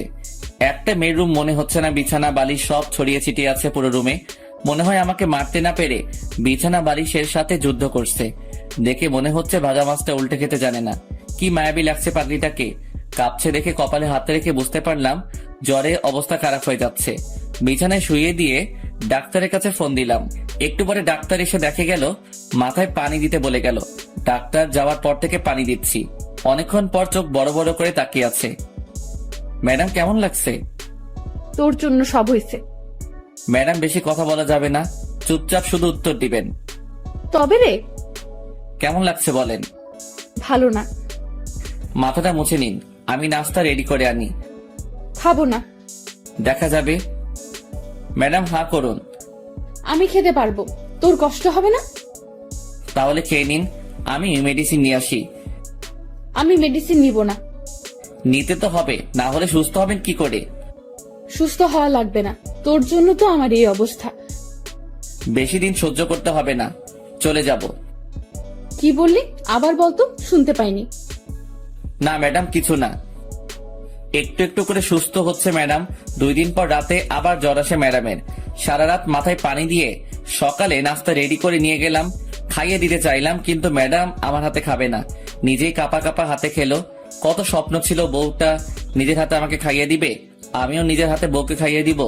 রাতে বউ আমার বুকে মাথা রেখে ঘুমাবে, গভীর রাতে দুজনে একসাথে চন্দ্র বিলাস করব, এক মগে কফি খাবো, নদীর পাড়ে দাঁড়িয়ে দুজনে একসাথে গোধূলি বিকেল দেখব। কিন্তু কিসের কি, স্বপ্ন স্বপ্নই রয়ে গেল। রাতে ম্যাডামের জন্য খাবার নিয়ে গেলাম, ম্যাডামের হাতে প্লেট দিয়ে দিলাম, জানি আমার হাতে খাবে না তাই দিয়ে দিলাম। ম্যাডাম খেয়ে নিন। খাইয়ে দে। ম্যাডাম খেয়ে নিন তো, ঘুমাবো, ভাল লাগছে না। আমাকে খাইয়ে দে, না হলে খাবো না। খাইয়ে দিতে পারবো না, খেলে খাবেন, না খেলে উপোস থাকেন। তুই তো জানিস আমি উপোস থাকতে পারি না, খাইয়ে দে না। আমি পারবো না, তাছাড়া এখন তো আপনি অনেকটা সুস্থ, নিজের হাতে খেতে পারবেন। তাহলে তুই খাইয়ে দিবি না? না। তাহলে আমিও খাবো না। যখন খাইয়ে দিতে চাইছিলাম তখন তো খেতে চাওনি, এখন কেন খাইয়ে দিতে হবে? সেটা আমার ব্যাপার, তুই খাইয়ে দিবি কিনা বল। আচ্ছা বাবা ঠিক আছে, আমি খাইয়ে দিচ্ছি, হা করেন। এই তো লক্ষ্মী বর আমার। দরকার নেই আপনার বর হওয়ার। অন্য কারো হতে যা, তারপর দেখবি আমি কি করি। বকবক না করে খেয়ে নিন তো। খাচ্ছি তো। ম্যাডাম আপনি তো এখন সুস্থ। তো আন্টি ফোন দিয়ে বলছে যেতে। তো যেতে হবে, আমাকে বাড়িতে যেতে হবে আপনাকে রেখে। তুই যাবি না? যাবো তো, চলেন কালকে রওনা দেই। আচ্ছা ঠিক আছে। রাতে ম্যাডামের জ্বর আসতে পারে ভেবে সোফাতে শুয়ে পড়লাম। কিছুক্ষণ পর মোবাইলটা ডেকে উঠে তাকিয়ে দেখি কানন ফোন দিচ্ছে। হঠাৎ করে কানন ফোন দিল কেন ভাবতে ভাবতে ফোনটা রিসিভ করলাম। তাকিয়ে দেখি ম্যাডাম ঘুমাচ্ছে। হ্যালো কানন বলো। দুলা ভাই কি করছেন? শুয়ে আছি, তোমার কি খবর? এই তো আছি। আমাদের বাসায় কবে আসবে? কালকে আসবো। তাহলে কালকে দেখা হবে, কথা হবে। এখন রাখি, বাই। বাই। এই এদিকে আয়। কি হলো ম্যাডাম, মাথায় পানি দিতে হবে? না এদিকে আয়। বলেন। কার সাথে লুতুপুতু করছিস? ছি ছি, কি বলেন এসব ম্যাডাম? আমি তো কারোর সাথে কিছু বলি নাই বা করিও নাই। আর মিথ্যা বলতে হবে না, আমি সব নিজের কানে শুনেছি। কি শুনছেন? হ্যাঁ, কানন ফোন দিয়ে জানতে চাইলো আমরা কবে যাব। চুপ, তোর কোনো কথা আমি বিশ্বাস করি না। আচ্ছা মুশকিল তো, বিশ্বাস করা না করা আপনার ব্যাপার, আমি সত্যিটা বলে দিচ্ছি। তুই কালকে আমাকে আমাদের বাড়িতে রেখে আসবি, থাকবো না তোর সাথে। আচ্ছা ঠিক আছে। সকালে ঘুম থেকে উঠে নাস্তা করে বেরিয়ে পড়লাম। সন্ধ্যায় গিয়ে শ্বশুর বাড়িতে পৌঁছালাম। সবার সাথে আড্ডা দিয়ে নিজের বাড়ির দিকে রওনা হলাম। বাড়িতে গিয়ে কয়েকটা দিন আব্বু আম্মুর সাথে কাটাবো। কিছু বন্ধু আছে, ওদের সাথে কিছু সময় কাটাবো। কখন আবার দেখা হবে। রাতে কে শুয়ে পড়লাম। আব্বু আম্মুও জানে আমি যে চলে যাব, তবে ম্যাডামদের বাসার কেউ এখনো বিষয়টা জানে না। ভাবছি যেদিন ফ্লাইট সেদিন জানাবো। 30 তারিখে রাত 2টার সময় ফ্লাইট, সবকিছু ঠিকঠাক। ইচ্ছা ছিল যেদিন যাব সেদিনই ম্যাডামকে জানাবো, সবাইকে জানাবো। কিন্তু এত খুশি লাগছে যে কি বলবো, তাই ফোন দিলাম। আসসালামু আলাইকুম আন্টি। ওয়ালাইকুম আসসালাম। কেমন আছো বাবা? জি আন্টি ভালো, আপনি কেমন আছেন? আমিও ভালো। তবে তুমি কিন্তু খুব খারাপ একটা কাজ করছো। ওদিন না থেকে চলে গেলে কেন? আন্টি বাড়িতে একটু কাজ ছিল। আন্টি যে কথা বলার জন্য ফোন দিছি তা হলো 30 তারিখে রাত 2টার সময় আমার ফ্লাইট। কি বলছো এসব? আজকে আমাকে জানাচ্ছ সবকিছু ঠিক করে? আগে জানাইনি তো কি হয়েছে, এখন তো জানতে পারছেন। ম্যাডাম জানে না, ওনাকে জানিয়ে দিয়েন। তার মানে আমরা কেউ জানি না? না আন্টি, কাউকে বলা হয়নি। যা, এটা কি হলো? লাইন কেটে দিল কেন? জানানোর প্রয়োজন ছিল, জানিয়ে দিয়েছি। আজ সেই কাঙ্ক্ষিত দিন। আজকে আমি উড়াল দিব আমার স্বপ্নের দেশ সৌদি। সবাইকে বিদায় জানিয়ে গাড়িতে উঠে বসলাম। সাথে 2 হৃদয় অ্যান্ড অভি। রাত 11:30টায় সবকিছু শেষে বিমানের দিকে পা বাড়ালাম। ঠিক সেই সময় কেউ একজন পিছন থেকে আমার হাত টেনে ধরলো। তাকিয়ে দেখি আঙ্কেল। আঙ্কেল আপনি এখানে কেন? আমি এখানে কেন সেটা তুমি পরে জানতে পারবে, এখন আমার সাথে এসো। আঙ্কেল আমি কোথাও যেতে পারবো না, একটু পরে আমার ফ্লাইট। কোথাও যাওয়া হবে না তোমার। কি ভেবেছো তুমি আমাদের কিছু না জানিয়ে চলে যাবে? আমি তো আন্টিকে জানিয়েছি। সেটা জানাইছো জানি, তুমি কেন সৌদি যেতে চাও সেটা বলো। আঙ্কেল দেশে থাকতে ভালো লাগছে না। তাছাড়া আমার কোনো পড়ালেখাও নাই যে আমি কোনো চাকরি করব, তাই বিদেশে পাড়ি জমাচ্ছি। সেখানে আমার বন্ধুর সাথে একসাথে থাকবো। আমি তোমাকে কাজ দিব, এখন চলো। কিন্তু কোনো কিন্তু না। তোমার আন্টি জানালো তোমার ফ্লাইট রাত 2টায়। আমিও 10টার সময় দেশে এসেছি, তারপর তোমার জন্য বসে আছি এখানে। আমি তো কোন এয়ারপোর্ট দিয়ে যাবো সেটা বলিনি। চট্টগ্রাম আর ঢাকা, এই 2টার একটা দিয়ে তুমি যাবে আমি জানতাম, তাই চট্টগ্রাম এয়ারপোর্টে তোমার ছবি পাঠিয়ে দিয়েছি। ওখান দিয়ে তুমি যেতে পারবে না, তোমাকে আটকাবে। আর এখানে আমি বসে আছি। তাহলে কি আমার যাওয়া হবে না? না, হবে না। এখন তুমি আমার সাথে বাসায় যাবে। কিন্তু কোনো কথা শুনতে চাই না। অবশেষে আমি আমার শ্বশুরের বাসায় ম্যাডামের রুমের সামনে দাঁড়িয়ে। এখানে আসার পর থেকে শুনছি ম্যাডাম রুম থেকে বের হচ্ছে না, খাচ্ছে না, শুধু কেঁদে যাচ্ছে আর বলছে রোমিওকে এনে দাও। কয়েকবার ডাকার পরও ম্যাডাম দরজা খুলছে না। তারপর আর কি, আমার দানবের মতো দেহটা দিয়ে ধাক্কা দিয়ে দরজা খুলে দেখি ম্যাডাম ফ্লোরে বসে আছে, চোখ দুটো লাল হয়ে আছে। ম্যাডাম আসবো তাকিয়ে আছে, কোনো কথা বলছে না। ম্যাডাম কথা বলবেন নাকি চলে যাব? আরে ম্যাডাম কাঁদছেন কেন? আমি তো কোথাও যাইনি। কি করে ভাবলি আমি তোকে যেতে দিব? আমার কথা একবারও মনে পড়েনি? বল, আমাকে একা রেখে কেন চলে গেলি? কোথায় গেলাম? যেতে তো চাইছিলি, বল কেন এমন করলি? তোরে ছাড়া আমি থাকতাম কি করে বল? সেটা আমি কি করে বলবো? কি করে বলবি মানে? আমার বুকের বাপাসের জায়গা করে নিয়ে এখন বলছিস তুই কি করে বলবি? তুই জানিস না আমি তোরে ভালোবাসি? ম্যাডাম আপনার কিন্তু নজর খারাপ। হ্যাঁ, নজর খারাপ হয়েছে আমার। এমন একটা ছেলে চোখের সামনে থাকলে যে কোনো মেয়ের নজর খারাপ হবে। তাহলে ইভার দোষ কি? তুই আবার ওই পেতনির নাম নিয়েছিস? তোরে আজকে কি আর করবেন? দেখ কি করি। উম্মুয়া। ম্যাডাম সত্যি বলছি, আপনার নজর পুরো খারাপ হয়ে গেছে। আমি তোর ম্যাডাম না, তোর বউ, ঠিক আছে? তাছাড়া নজর তো অন্য কারোর জন্য খারাপ হয়নি, আমার বরের জন্য খারাপ হয়েছে। তবে আমি কিন্তু একটা জিনিস খুব মিস করব। কি? থাপ্পড়। তোরে তো প্রতিদিন থাপ্পড় দিব। আমি রান্না করতে পারবো না আজ থেকে। আমি সব করব, তুই শুধু আমাকে ভালোবাসবি, আর কোনো মেয়ের দিকে তাকাতে পারবি না। ঠিক আছে মহারানী, আমি রাজি। আমাকে আজ থেকে তুমি করে বলবে, ভুলেও যেন ম্যাডাম ডাক না শুনি। আচ্ছা ঠিক আছে। দুলা ভাই, আপনাদের রোমান্স শেষ হলে এবার খেতে আসুন। খেয়ে শুয়ে পড়লাম আমি। আগে যে রুমে থাকতাম সেই রুমে। একটু পরে ম্যাডাম থুকু বউ আসলো। কি ভাবছো? ভাবছি বিয়ে করছি, বউ পাইছি, ভালোবাসাও পাইছি, কিন্তু কিন্তু আবার কি? বাসরাত তো পাইলাম না। তবে রে বান্দর বলা। এই বলে ম্যাডাম থুকু বউ আমাকে জড়িয়ে ধরলো। Light off. আর কিছু জানতে হবে না, আপনাদের বাসরাতে দেখতে পাবেন যা হবে। আচ্ছা মুশকিল তো, আপনাদের বলছি না লাইট অফ, এখনো এখানে কি? অনেক তো দেখলেন, যান এবার।